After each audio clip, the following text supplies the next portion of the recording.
বলে হ্যাঁ বলো। সে খুবই এখন পর্যন্ত কিন্তু সে সিরিয়াস। বললাম আমি তোমাকে বিয়ে করতে চাই, প্রেম না, এবং এখনই তোমাকে 5 মিনিট সময় দেওয়া হলো। আমার খেয়াল আছে ও একটা ঘড়ি পরতো ডান হাতে, চিকন একটা ঘড়ি, ও হাত এভাবে উঠে গেছে আমাকে চটকানো মারতো, ফাইজলামি করো আমার সাথে। এবং আনিস ভাইয়ের দীর্ঘ একটা লেখা আছে, প্রথম আলোতে ছাপা হয়েছিল এইটার উপরে। Very interesting. আসসালামু আলাইকুম প্রিয় দর্শক এবং শ্রোতা, বরাবরের মতোই সবার জন্য দোয়া এবং শুভকামনা জানিয়ে শুরু করছি লাইফের আরও একটি এপিসোড। এবং আজকে আমি সুপার এক্সাইটেড এই কারণে যে আজকে আমি যে মানুষটাকে এখানে উপস্থাপন করতে যাচ্ছি সে আমার দীর্ঘদিনের সহকর্মী শুধু না, আমি যদি বলি যে আমি বিশেষ করে এখন যে ধরনের কন্টেন্ট নিয়ে সোশ্যাল মিডিয়াতে মুভ করছি সেটা আসলে আমার একটা রেডিও অনুষ্ঠানের পরিবর্তিত, পরিমার্জিত এবং সংশোধিত একটা রূপ। এবং ওই অনুষ্ঠানটা যদি শুরু না হতো তাহলে হয়তোবা কিবরিয়াকে আপনারা এইভাবে অনলাইনে পেতেন না। ওই অনুষ্ঠানের অনেক শাখা প্রশাখা বের হয়েছে, তারই একটা শাখা প্রশাখা নিয়ে আমি আসলে সোশ্যাল মিডিয়াতে মুভ করছি। এবং ওই অনুষ্ঠানটা যখন আমরা রেডিওতে করতাম, আজ থেকে প্রায় 9-10 বছর আগের গল্প আমি বলছি, এবিসি রেডিওর কথা বলছি, সেই সময়টাতে জয়েন্টলি আমরা কাজ করতাম। আর অনুষ্ঠানের প্রডিউসার ছিলেন তিনি, এবং আমাদের রাতের ঘুম হারাম হয়ে যেত। আমরা কেন ভালো ভিউ পাচ্ছি না, কেন একটা গল্প হিট হচ্ছে না, সেগুলো নিয়ে আমরা সারাদিন কাজ করতাম। তো সেই মানুষটা সে আজকে আমার স্টুডিওতে, তার জীবন গল্পটা আমরা এখানে তুলে নিয়ে আসতে চাই। রবি ভাই কেমন আছেন? ভালো আছি কিবরিয়া। তো চলেন শুরু করি। কোথা থেকে শুরু করবেন? আমি প্রথমে শুরু করতে চাই, আপনি বললেন আপনি ভীষণ অনার্ড।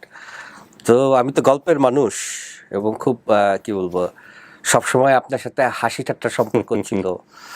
আমি বলবো যে ছোটবেলা থেকেই আমার স্বপ্ন ছিল আর যে কিবরিয়ার শোতে আমি মানুষের ছোটবেলায় এমিন লাইফ রচনা লেখে না, তা আমি এমিন লাইন রচনা স্কুলের খাতায় লিখতাম যে বড় হয়ে আমি শিক্ষক হতে চাই। আমি কোনোদিন হতে চাইতাম না। তো মনে মনে ছিল যে আমি বড় হয়ে আমি আর যে কিবরিয়ার শোতে যাইতে চাই। এটা আমি যে কি পরিমাণ ভাগ্যবান। এবং আপনি অফিসে অনেক ফান করছেন, এটা কিন্তু লাখ লাখ মানুষ দেখবে, দেখুক, কোনো সমস্যা নাই।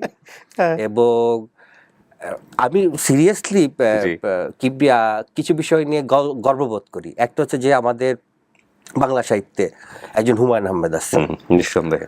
আমাদের বাংলা সিনেমায় একজন সালমান শাহ আছেন, এবং আমি অবিকলভাবে গর্ববোধ করি যে আমাদের রেডিও ইন্ডাস্ট্রিতে একজন কিবরিয়া আছেন। থ্যাংক ইউ ভাই, থ্যাংক ইউ সো মাচ। এটা আমি আসলে ওই লেভেলের না, তারপর আপনি ফিল করেন এটা আমার জন্য অনেক বড় পাওয়া। না, কিবরিয়া জানেন যে আমি সাধারণত মন রাখা কথা বলি মেয়েদের সাথে, ছেলেদের সাথে সাধারণত বলি না। আজকে আসলে খুব ভালো একটা সময় কাটবে যদি আপনারা ফিল করতে পারেন যে আমরা আসলে কেমন সহকর্মী ছিলাম। হ্যাঁ চলেন। আচ্ছা, আমার জন্ম হচ্ছে ঢাকায়।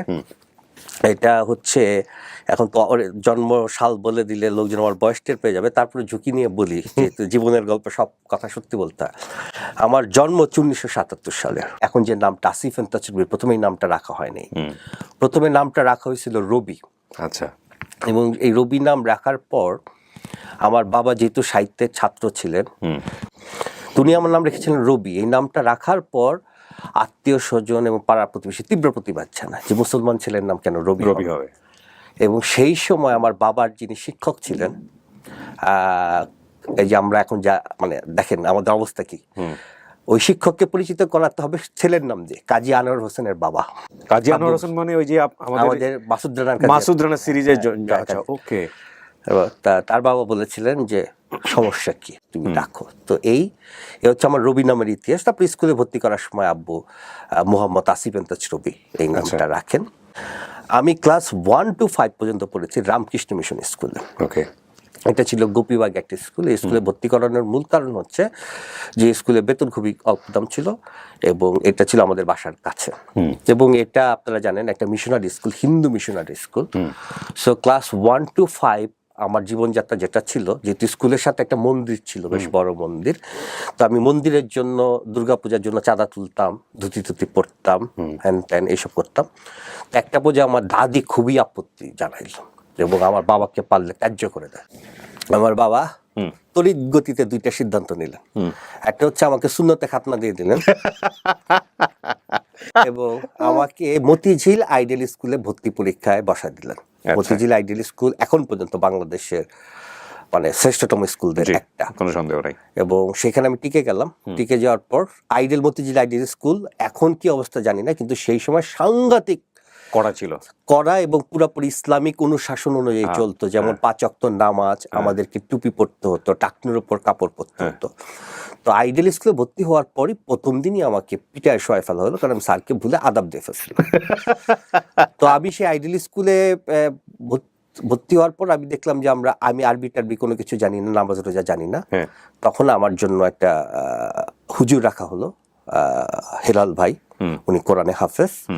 সেই হুজুরের কাছে আমরা একসঙ্গে 3 জন আরবি পড়া নতুন করে শুরু করলাম, আমি, আমার ছোট ভাই এবং আমার বাবা। ওকে, তো এইটা আমার কাছে এখন পর্যন্ত আমার জীবনের শ্রেষ্ঠ স্মৃতি, যে আমরা 3 বাপ বেটা, ঠিক আছে, লুঙ্গি এবং পরে শার্ট পরে, মাথায় টুপি দিয়ে একই হুজুরের কাছে আমরা একসাথে আরবি শিখি, নামাজ শিখি। এবং আমার বাবা সেই দিন থেকে তার মৃত্যুর আগ মুহূর্ত পর্যন্ত 1 ওয়াক্ত নামাজ কখনো কাজা করেনি। মাশাআল্লাহ। ইসলামী আখলাকের উপর পরপর 3 বার পুরস্কার পাইছিলাম। ইসলামী আখলাক ব্যাপারটা বুঝায়, সেটা হচ্ছে আইডিয়াল স্কুলে ক্লাস 1 to 10 পর্যন্ত ছেলেদেরকে শিক্ষকরা খুব ক্লোজলি ফলো করেন, তাদের জীবনযাত্রা, ধর্মের প্রতি তাদের আনুগত্য, তারা নামাজ পড়তেছে কিনা বা নামাজ বুঝে পড়তেছে কিনা, সূরা টুরা বুঝে কিনা, এর উপর ভিত্তি করে একজন ছাত্রকে ইসলামী আখলাকের পুরস্কারটা দেওয়া হতো। আমি পরপর 3 বার পাইছি। এবং সেই সময় নামাজ পড়তে পড়তে আমার কপালে দাগ পড়ে গেছে। তো দেখেন, প্রথমে 1 to 5 একটা হিন্দু স্কুলে, তারপর 6 to 10 একটা মুসলমান স্কুলে, এরপর ম্যাট্রিক পাস করার পর আমি ভর্তি হলাম নটরডেম কলেজে, যেটা একটা খ্রিস্টান মিশনারি স্কুল।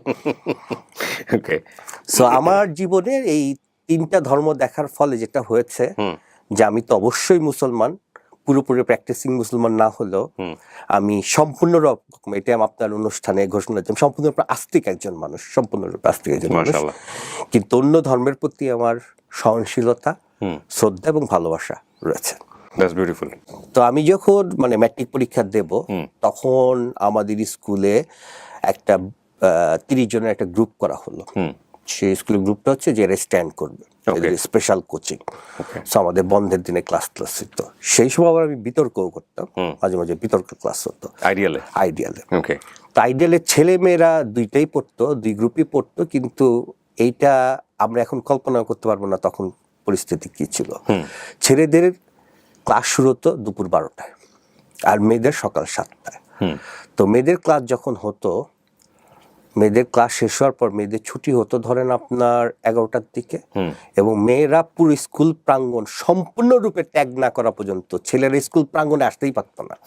মানে স্কুলের সামনে দাঁড়াইলে শিক্ষকরা রাস্তায় বেত নিয়ে দাঁড়িয়ে থাকতেন, পুরো পীরজঙ্গি মাজার থেকে শুরু করে ঘেরাও দিয়ে দাঁড়িয়ে থাকতেন। ফলে ছেলে এবং মেয়ে কোনোভাবেই দেখা হওয়ার কোনো সুযোগ ছিল না, এত করা ছিল। কিন্তু পরীক্ষার তো ছেলে মেয়ের একসাথে নিতে হতো। তখন কি করা হতো, মেয়েদের একতলা এবং দোতলায় পরীক্ষা নেওয়া হতো, এবং পুরো জায়গাটা ডেকোরেটেড ভাড়া করে জানলা সহ পুরো স্কুলটাকে বোরকা পরায় ফেলা হতো।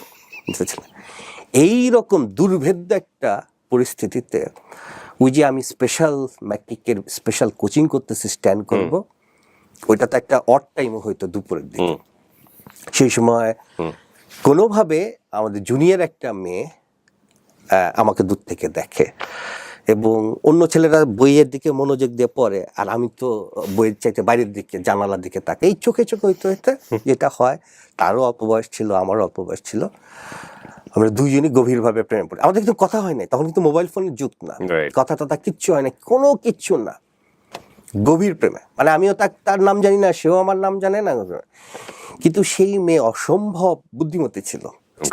যেটা হয় যে মেয়েরা ছেলেদের তুলনায় বেশি ম্যাচিউর হয় বয়সের তুলনায়।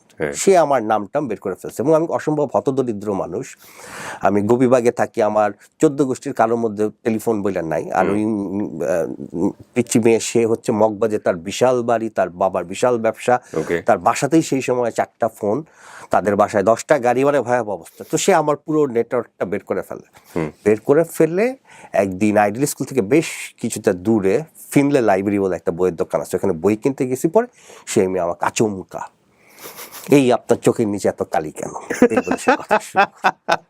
ফার্স্ট কোশ্চেন, আপনার কালি ছোটবেলা থেকেই ছিল? হ্যাঁ, ছোটবেলা থেকে ছিল। এবং আমি তো হতভম্ব, এবং সে তো অসম্ভব সুন্দর। এবং তারপর যেটা হয়, একটা ভয়ঙ্কর প্রেমে পড়ি, এবং ভয়ঙ্কর প্রেমে করার পর আমার যারা অভিজ্ঞ বন্ধু বান্ধব, যারা হিন্দি সিনেমা দেখতো, তারা পরামর্শ দেয়, মেয়ের বাসা ছিল মগবাজার, মগবাজার তার বাসার সামনে গিয়ে দাঁড়ায় থাকতে হবে, এটা নাকি নিয়ম। তা আমি পড়ালেখা বাদ দিয়ে তার বাসার সামনে দাঁড়ায় থাকি। ওকে, রেগুলার। রেড ক্রিসেন্টের গলি আমার খেলা আছে, বাসার নাম্বারও মনে আছে, এটা আমি অবশ্যই বলবো না। মেয়ের গাড়ির নাম্বারও মনে আছে, আমি সেটাও বলবো না। কোন ক্লাসে তখন আপনি? 9 না 10 এ? 10 এ। ওকে, 10 এ। জীবনের এই সময়ের প্রেম ভয়াবহ। এবং আমার তো তখন কিসের ম্যাট্রিক পরীক্ষা, কিসের স্ট্যান্ড, জীবনটা এটাই। ওকে না পেলে আমার আর এগুলোর কোনো মিনিং নাই। বয়সন্ধিকালের দুর্দান্ত। হ্যাঁ, তারপর যেটা হচ্ছে খুবই চলতেছে, এবং আমি ওই মেয়ের সাথে ফোনে কথা বলি, মাঝে মাঝে সে বকবাজারের বাসা তার দারোয়ান টারোয়ান ফাঁকি দেশে নেমে আসে, ওই ধরেন সর্বোচ্চ 4-5 মিনিট কথা। এর মধ্যে একদিন ওই মেয়ে আমাকে খুবই চমকাই দিল। সে তখন একটা নিয়ম ছিল, সে ব্লেড দিয়ে হাত কেটে লিখছে আর, আমি দেখে ভয় পেয়ে গেছি। মানে তখন আপনি জানেন যে ব্লেড দিয়ে হাত কাটার একটা নিয়ম ছিল, খুব ভয় পেয়ে গেছি। এবং তখন আমার মনে হয়েছে যে আমার পৃথিবী গোল্লায় যাক, দুনিয়া জগৎ সংসার গোল্লায় যাক, আমার ম্যাট্রিক পরীক্ষা গোল্লায় যাক, এই মেয়েকে না পাইলে আমার যে একদম মানে হাত কাটছে আমার জন্য, বিরাট ব্যাপার। তো আমি ফোনে টোনে কথা বলতাম। তো যেটা হয়েছে, হঠাৎ করে মেয়েটার কেন জানি প্রেম ছুটে গেল, একদম ছুটে গেল, টোটালি অ্যাভয়েড করা শুরু করলো। এবং আমার বন্ধু বান্ধবরা আবিষ্কার করলো যে একটা হিন্দি সিনেমা মুক্তি পাইছে যেখানে শাহরুখ খান ভিলেন। ওই সিনেমাটা তাকে হয়তো প্রভাবিত করছে। তখন আমার ম্যাট্রিক পরীক্ষার জাস্ট 2-3 দিন বাকি। ভয়াবহ অবস্থা, কি ভয়াবহ। আমি এখন পর্যন্ত কোনো প্রেমে এত কষ্ট পাইনি। আমি আপনার গোপীবাগ থেকে হেঁটে হেঁটে মগবাজার যেতাম, কারণ তখন টাকা ছিল না। গোপীবাগে 4 লেনের মাথায় একটা ফুলের দোকান ছিল। আমার খেলা আছে, একদিন পহেলা বৈশাখে আমি এরকম একটা শার্ট পরছি, একটা গোলাপ ফুল কিনা বুক পকেটে রাখছি, রেখে গোপীবাগ থেকে হাঁটা শুরু করছি, মগবাজার যাবো। আমি যখন মগবাজার পৌঁছাইছি, আমার এদিক দিয়ে রক্ত পড়তেছে, গোলাপের কাঁটা বুকে লেগে ছোপ ছোপ।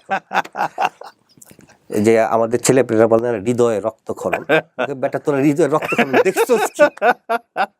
হৃদয়ের রক্তক্ষরণ দেখছিস কি? হ্যাঁ। তারপর এক সময় মনে হলো যদি আমি রাস্তায় শুয়ে থাকতাম, ওই মেয়ে যদি তার ড্রাইভার, ওই মেয়ে তো গাড়িতে চলে, আমার বুকের ওপর দিয়ে দালতো করে গাড়ি চালাই দিত, এই মরণও সুখের মরণ। তো সেই সময়ে খুবই মানে কি বলবো ভয়ঙ্কর একটা সময়। এর মধ্যে কোনো রকমের ম্যাট্রিক পরীক্ষা দিলাম, নির্ঘাত ফেল করবো, স্ট্যান্ড করার কথা। যাই হোক, আমি ঢাকা বোর্ডে আর কি সেই সময়ের আইডল স্কুলের তালিকা, ঢাকা বোর্ডে আমি 26তম হই, 20-এর মধ্যে যেতে পারি না। এই প্রেমটা না থাকলে সে 1 থেকে 10-এর মধ্যে, না সেটাই তো পারতাম না। ঠিক আছে, উৎসর্গ করে আমি অঙ্ক পরীক্ষা একটা অঙ্ক ছেড়ে দিয়েছিলাম, 6 নম্বরের অঙ্ক। কেন ছাড়ছিলেন? জাস্ট উৎসর্গ করা। আমি পরীক্ষার হলে মনে হইলো জীবনে তো কিছু দিতে পারলাম না তোমাকে, মেয়েকে একটা অঙ্ক, ওই যে একটা অঙ্ক থাকে না, পরিসংখ্যানের একটা অঙ্ক থাকে, ম্যাট্রিক পরীক্ষা একটা পরিসংখ্যান, ওইটা আমি ছেড়ে দিয়েছিলাম। 6 নম্বর আমার খেয়াল ছিল, প্রতিটা অক্ষর আমার খেয়াল আছে, প্রতি কষ্ট।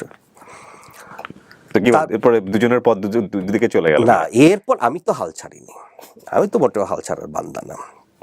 এবং আমার জাস্ট পরীক্ষাটা শেষ হলো, আমার তখন মনে হলো যে আমাকে যেভাবে হোক আমাকে একটা কিছু করতে হবে। তখন আমি ওই মেয়েকে আর কি পটানোর জন্য আমি একটা দীর্ঘ লেখালেখি শুরু করলাম, উপন্যাসের নাম একদিন জলশিরি।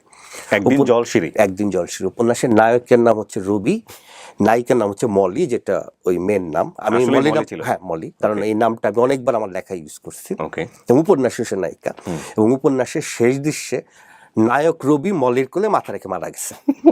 এত মোটা একটা উপন্যাস পাবলিশ হয়েছে এখন পর্যন্ত। হ্যাঁ, পাবলিশ হয়েছে, ওইটা দিয়ে আমার লেখালেখি শুরু। আচ্ছা, ওটার নাম কি? এইটাই একদিন জলশিরি, ওইটাই আমার প্রথম লেখা, প্রথম উপন্যাস, প্রথম বই, সমস্ত কিছু। মানে এই মেয়েটা আপনাকে গিফট করে গেল লেখালেখি? তাহলে লেখালেখি এর আগে আপনি লেখালেখি করতেন? কোনোদিনও লেখালেখি আমার মানে ধারে কাছেই ছিলাম না, মানে 1 লাইন কবিতাও লিখি নাই কোনোদিন। ইন্টারেস্টিং। এইটাই তাকে শুধু পটানোর জন্য। এবং বইটা বন্ধু বান্ধবের কাছ থেকে টাকা পয়সা ধার ধুর করে ছাপানো হইলো। কৃষক যেভাবে ওই যে সার ছিটায় না ক্ষেতের মধ্যে, আমি সেইভাবে ধরেন 1000 কপি বই ছাপাইছি। ওই মেয়ের বাসার আশেপাশে যত বইয়ের দোকান, স্কুলের আশেপাশে যত বইয়ের দোকান, সব জায়গায় আমি একদিন জলশিরি, ঠিক আছে, যাতে আর কি তার হাতে যাতে বইটা পড়ে, সে বইটা পড়ে যেন বুঝে যে ছেলেটা তাকে কত ভালোবাসতো। ওকে, ফাইনালি যেটা হয়েছে, ওই মেয়ে বাদ আর সবাই এই বই পড়ে মুগ্ধ হয়েছে। যেমন নটরডেম কলেজের টিচার, আইডিয়ালের টিচার, বন্ধু বান্ধব, তারা বলতো তুমি লেখো না কেন? আমাকে তো লেখার জন্য আসি নাই, আমি ওকে পাওয়ার জন্য এই দুনিয়াতে আসছি। এটা কেবল শুরু মাত্র, আপনারা শেষ পর্যন্ত শোনেন, ভালো লাগবে। ওকে, শুধু এত কি বলার আছে। পরবর্তীতে সেই মেয়ে তার বন্ধু বান্ধবের মাধ্যমে আমাকে খবর পাঠাইছে, পরবর্তী অনেক পরে আর কি, ধরেন 10-12 বছর পর ওই মেয়ের বিয়ে হয়েছে, সুন্দরী মেয়ে বিয়ে হবে, বড় লোকের মেয়ে। ও তার বাচ্চা হয়েছে, বাচ্চাকে ক্লিন করার জন্য সে আমার ওই বইয়ের কাগজ দেখিয়েছে।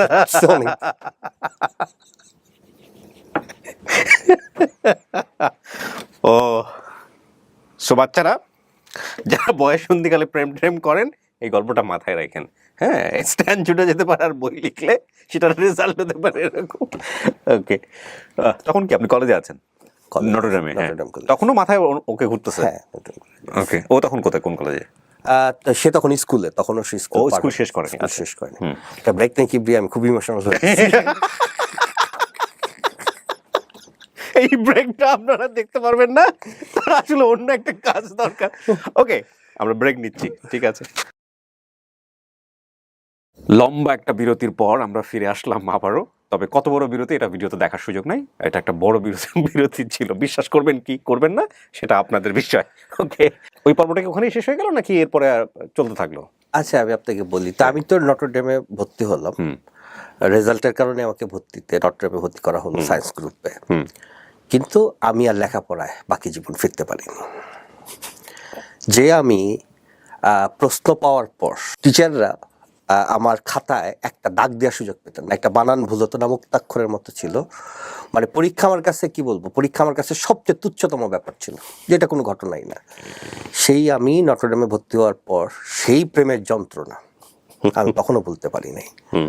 এবং আমি লেখাপড়া একদমই বাদ দিয়ে দিলাম, টোটালি বাদ দিয়ে দিলাম, টোটালি লেখাপড়া করতাম না, ঘুরে বেড়াইতাম, কবিতা পড়তাম, দাড়ি রাখতাম। তখন দাড়ি ভালো করে উঠে নাই, সেটাও রেখেও যে সুবিধা করতে পারতাম তাও না। কোনো রকমের নটরডেম থেকে আমি ইন্টারমিডিয়েট পাস করলাম, কোনো রকমে, কানের পাশ দিয়ে গুলি গেল আর কি, ফার্স্ট ডিভিশন, নর্মাল, স্টারও না, কোনো রকমে আমি নটরডেম থেকে পাস করলাম। আমার বাবা তখন বললেন যে তোমার যা হওয়ার হয়েছে, তোমাকে এখন ডাক্তারিতে চান্স পাইতেই হবে, মেডিকেলে ভর্তি হইতেই হবে। কারণ আমার বাবার স্বপ্ন ছিল আমি ডাক্তার হব। এবং আমাকে ছোটবেলা থেকে পরিবার অনেকে ডাক্তার রবি বলে ডাকতো। আমার নানা নানি, আমার মামা, খালা, এরাও আমার লেখাপড়ার ব্যাপারে বেশ সিরিয়াস ছিলেন, ডাক্তার হব।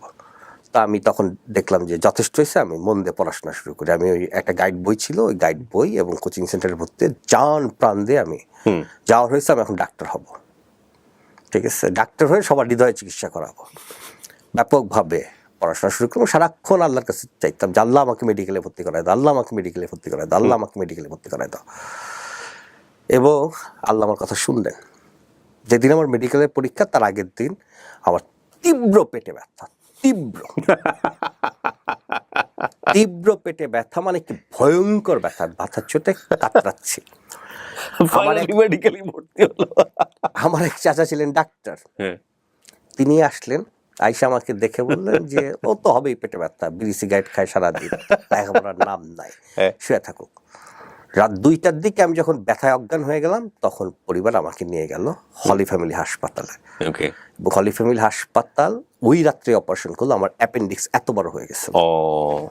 আমি মেডিকেলে ভর্তি হতে চাইছিলাম ঠিক যেদিন, ঠিক সেদিন আমি মেডিকেলে ভর্তি হলাম, তবে ছাত্র হিসেবে না, রোগী হিসেবে। এবং এর ফলে আমার জীবনে একটা বিরাট বিপর্যয় দেখা দিল। যেহেতু অ্যাপেন্ডিক্সটা পেকে গিয়েছিল, প্রায় ফেটে গিয়েছিল, ডাক্তার বলছে কিছুক্ষণ পর আনলে তাকে বাঁচানোটা টাফ হইতো। ফলে আমাকে অনেক দিন হলি ফ্যামিলি হাসপাতালে ভর্তি থাকতে হয়। এবং এই হলি ফ্যামিলি হাসপাতালে ভর্তি থাকতে গিয়ে আমি মেডিকেল পরীক্ষা মিস করলাম, ঢাকা বিশ্ববিদ্যালয় কমিউনিটি সব মিস করলাম। সো যখন আমি মেডিকেল থেকে বের হইলাম, তখন আমি সম্পূর্ণ রকমের, কি বলবো, মানে বলতে পারে জীবন থেকে বাদ হয়ে যাওয়া একজন মানুষ। এত ভালো রেজাল্ট, এত বড় প্রত্যাশা, এবং আমাকে ফাইনালি, যেটা জীবনে কোনোদিন হয় না, 1 বছর গ্যাপ দিতে হবে, 1 বছর গ্যাপ দিতে হবে, কোনো উপায় নেই। এবং আমি সারাক্ষণ চুপচাপ বসে থাকি, কারোর সাথে কথা বলি না। সেই সময় আমার বাবাই আমাকে বাঁচালেন। তখন ঢাকা বিশ্ববিদ্যালয়ে একটা নতুন ইনস্টিটিউট খুলছে, ওইটা 4th ব্যাচের ভর্তি পরীক্ষা। ওই ভর্তি পরীক্ষাটা পুরো ইউনিভার্সিটির ভর্তি পরীক্ষা চাইতে আলাদা, যেমন আইবি এর মতো, আইবি আদলেই এটা করা হয়েছে। ওইখানে আমার বাবা নিয়ে আসলেন, ভর্তি ফর্ম এবং জাস্ট 2 দিন পরে পরীক্ষা। কি কি সাবজেক্ট ছিল ওটা? শিক্ষা ও গবেষণা ইনস্টিটিউট, আইইআর। ওকে, ঠিক আছে।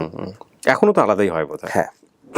তো পরে আমি কোনো রকম একটু বই টই দেখে আমি পরীক্ষা দিলাম, ওখানে আমি টিকে গেলাম আইইআরে।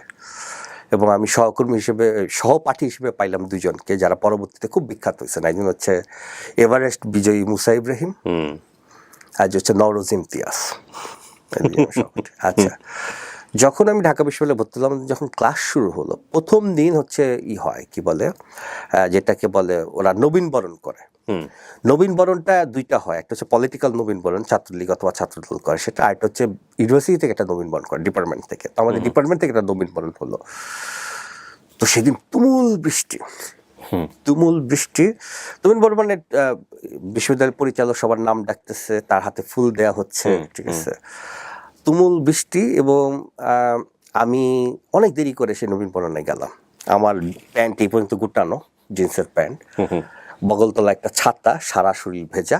আমি এই অবস্থাতে ঢুকলাম নবীনবরণে। ঢাকা বিশ্ববিদ্যালয়ে যারা ভর্তি হয়েছে তাদের খুব সেজে গুজে আসছে, আর আমি স্পঞ্জের স্যান্ডেল পরে, কাদা টাদা মাখা, বগলতলায় ছাতা।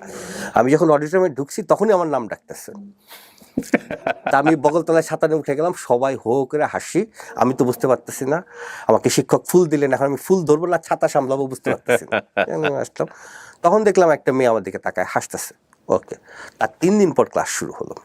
প্রথম ক্লাস হচ্ছে জাস্ট টিচার একটু পরিচিত হবে, শিক্ষার্থীদের মধ্যে পরিচয় হবে। তখন দেখলাম একটা মেয়ে, সে হ্যাভি লেকচার দিচ্ছে সবাইকে, যে সে বাসা থেকে পালায় ঢাকা বিশ্ববিদ্যালয়ে ভর্তি হয়েছে। তার বাবা হচ্ছে বুয়েটের ছাত্র ছিলেন। আচ্ছা, বুয়েটের ছাত্র ছিলেন, এবং তিনি পানি উন্নয়ন বোর্ডে একদম উচ্চ পদে, পানি উন্নয়ন বোর্ডের সেকেন্ড ইন কমান্ড। তার ধারণা বুয়েট ছাড়া পৃথিবীর আর কোথাও লেখাপড়া হয় না বাংলাদেশের, বিশেষ করে ঢাকা বিশ্ববিদ্যালয় হয়ই না, ওইখানে ছেলেমেয়েরা প্রেম করে। তো সেই মেয়েটা সবাইকে বলতেছে যে আমার নাম অমুক, আমি এখানে বাবার অমতে ঢাকা বিশ্ববিদ্যালয়ে ভর্তি হয়েছি, এবং বাবা আমাকে অলমোস্ট বাসা থেকে বের করে দিয়েছে, আমি মামার বাসা থেকে ক্লাস করতেছি, তোমরা আমার সহপাঠী। আমি আমার ছেলে বন্ধুদের বলছি, আমাকে প্রমাণ করতে হবে আমার বাবার কাছে যে আমি এখানে পড়াশোনা করতে আসছি, প্রেম করতে আসি নাই। তোমরা কেউ আমার সাথে প্রেম করার চেষ্টা করবা না। তখন নওরোজ ছিল, মুসা ছিল, সবাই হা করে তাকা রয়েছে। মেয়েটা বেশ সুন্দরী, আমাদের ডিপার্টমেন্টের সবচেয়ে সুন্দর। তো সবাই তো হতভম্ব যে একটা মেয়ে হুট করে সেভাবে কথা বলতেছে কেন। আর আমি ওই মেয়েটাকে দেখে চরম দুঃখ বোধ করলাম যে একটা মেয়ে, বাবা মাথার উপর ইট চাপাই দিচ্ছে, সে ইট নিয়ে ঘুরে বেড়াচ্ছে, যে প্রেম করবে না, এটাই তার বোঝা। ইউনিভার্সিটি লাইফ শেষ হয়ে যাবে, প্রেম করতে হবে, এটা প্রেম করতে পারবে না। আমি সেই মেয়েটা একটু ফ্রি হওয়ার পর আমি আগায় গেলাম, আগায় গিয়ে বললাম আমি রবি, হ্যাঁ আমি মিতু, তোমাকে আমি একটা প্রস্তাব দিতে পারি। বলে হ্যাঁ বলো। সে খুবই এখন পর্যন্ত কিন্তু সে সিরিয়াস। বললাম আমি তোমাকে বিয়ে করতে চাই, প্রেম না, এবং এখনই। তোমাকে 5 মিনিট সময় দেওয়া হলো। আমার খেয়াল আছে, ও একটা ঘড়ি পরতো ডান হাতে, চিকন একটা ঘড়ি, ও হাত এভাবে উঠে গেছে আমাকে চটকানো মারতো। ফাইজলামি করো আমার সাথে। আমার যুক্তি ছিল 2টা, একটা হচ্ছে প্রেমের ওপর আমি আস্থা হারাই ফেলছি মৌলিক কাহিনীর পর, পৃথিবীতে প্রেম বলে কোনো কিছু নাই। আর 2 হচ্ছে এই মেয়ে তো নিষেধই করে দিচ্ছে প্রেম করা যাবে না, বিয়ে করি। তেমন না, তোমার হাতে 5 মিনিট সময় আছে, এর মধ্যে সিদ্ধান্ত নাও। তুমি যদি বিয়ে করতে না চাও কোনো সমস্যা নেই, কোনো সময় তো জোর করে বিয়ে করবো না, ঝামেলা এখানে শেষ, কিন্তু তুমি আমার সাথে আর জীবনে কথা বলবো না। একটু পরে ওর ক্লাস শুরু হবে, ও ক্লাসের দিকে একবার রওনা দিয়ে আবার ফিরে আসলো। সে বলতো তুমি এরকম কেন বলো তো। এই প্রশ্নটা করা তার জীবনে ভুল ছিল।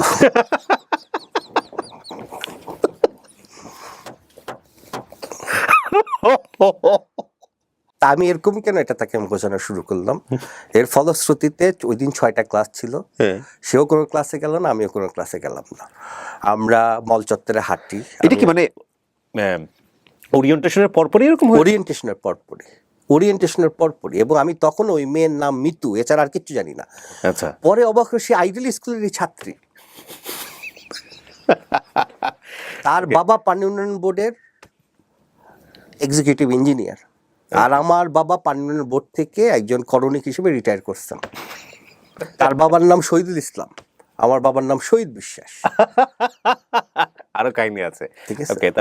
তারপর 6টা ক্লাস শেষ। পরদিন আমি আবার আসলাম ইউনিভার্সিটিতে, এসে দেখি সে দাঁড়ায় রয়েছে।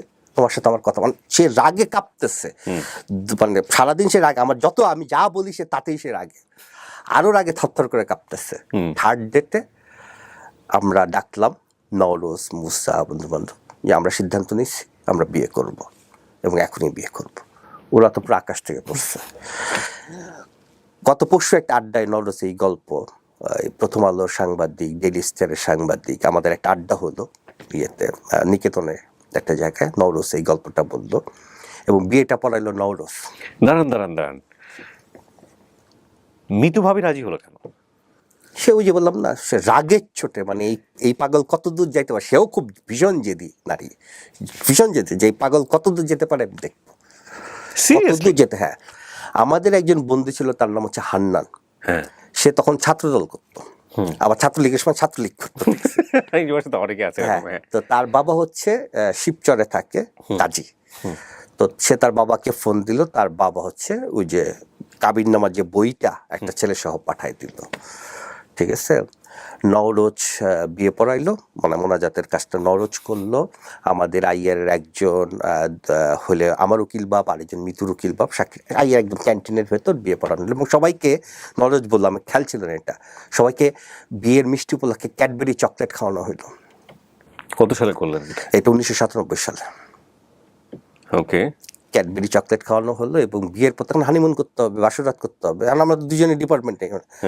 পরে নওরোজ, ওর বন্ধু বান্ধবরা, আমাদের ক্লাসমেটরা সবাই আমাদের বাইরে, তখন বৃষ্টি হচ্ছে, ছাতা দিল, এই ছাতাই করে দুজন ঘুরো, এটাই তোমাদের কি বলবো, পোলাপান মজা পেয়ে গেছে। এটা একটা সাংঘাতিক বিরাট ঘটনা, বিশাল ঘটনা, মজা পেয়ে গেছে। তো এই ঘোরাঘুরি করে তোমরা আসলাম। এরপর হচ্ছে মিতু হচ্ছে খুব সিরিয়াস টাইপের মানুষ, হ্যাঁ বললে হ্যাঁ, না বললে না। আপনি যদি তারা যোগ করেও একটা কথা বলে, সেটা সিরিয়াসলি নিয়ে করে ফেলবে, ঠিক আছে? বিয়ের পর থেকে মিতু বললো যে আমার দায়িত্ব তোমার, আমার দায়িত্ব তোমার, আমি আর বাসায় ফিরে যাবো না। ও যদিও মামার বাসায় থাকে, আমার দায়িত্ব তোমার। তখন আমার প্রথমবারের মতো মনে হইলো যে আমার কিছু করা দরকার। তখন আমি মাত্র ক্লাসও ভালো করে, ফার্স্ট ইয়ারও না, ফার্স্ট সেমিস্টার, ক্লাসও ভালো করে শুরু হয়নি। তখন নওরোজ নিয়ে গেল প্রথম আলো অফিসে। আচ্ছা, ও কাজ করতো মাত্র, তখন প্রথম আলো শুরু হচ্ছে, তখন পত্রিকাটা বের হয় নাই, মানে ভোরের কাগজ থেকে প্রথম আলো জাস্ট ওরা কারণবাজির অফিসটা নিচ্ছে, ঠিক করতেছে। তখন আমাকে পরিচয় করে দিল আনিসুল হকের সাথে, আমাদের মিঠু ভাই, মিঠুদা। তখন আমার কিছু টুকটাক চিঠিপত্র হ্যান ত্যান আনিসুল হকের হাতে, মানে এই গল্পটা হচ্ছে তখন খুব পপুলার হয়ে গেছে ঢাকা বিশ্ববিদ্যালয়ে, এই যে এরকম করে আমার এই প্রেমের গল্পটা। ও আচ্ছা। আনিসুল হক বললো যে আপনি তো লিখে মেয়ে মানুষ পটান, এর চাইতে আপনি পত্রিকায় লেখেন, দেখা যায়। লেখা জমা দিলাম, লেখালেখির কাজ শুরু হলো। আর আমাদের দাম্পত্য জীবন শুরু হলো হচ্ছে, মিতু বাসাবোধ থেকে আসতো ইউনিভার্সিটিতে, আমি মিরপুর থেকে আসতাম, মিতু আমার জন্য রান্না করে নিয়ে আসতো, আমরা একসাথে নাস্তা করতাম, ঠিক আছে। তারপর দুইজন সিঙ্গারা খাইতাম দুপুরবেলায়, একসাথে ক্লাস করতাম। তারপর সন্ধ্যার দিকে চোখ মুছতে ওর বাড়ি ফিরে যেত, চোখ মুছতে আমি আমার বাসায় ফিরে আসতাম।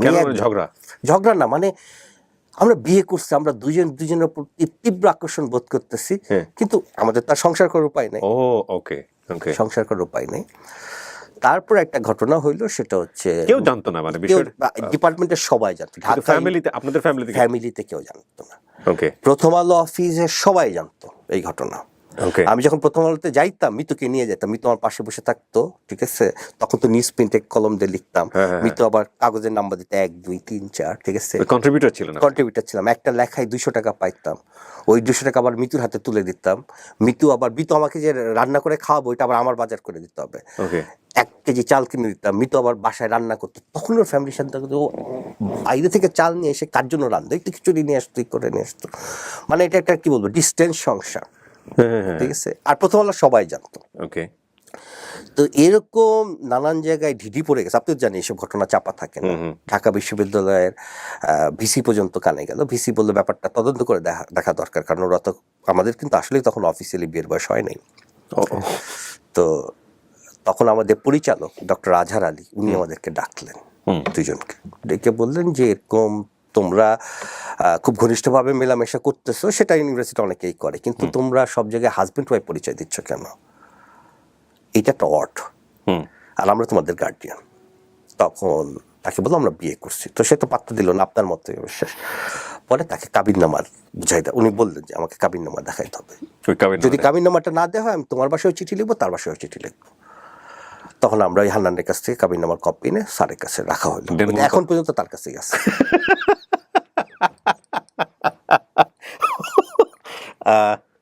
রবি ভাই দেনমোহর কত ছিল?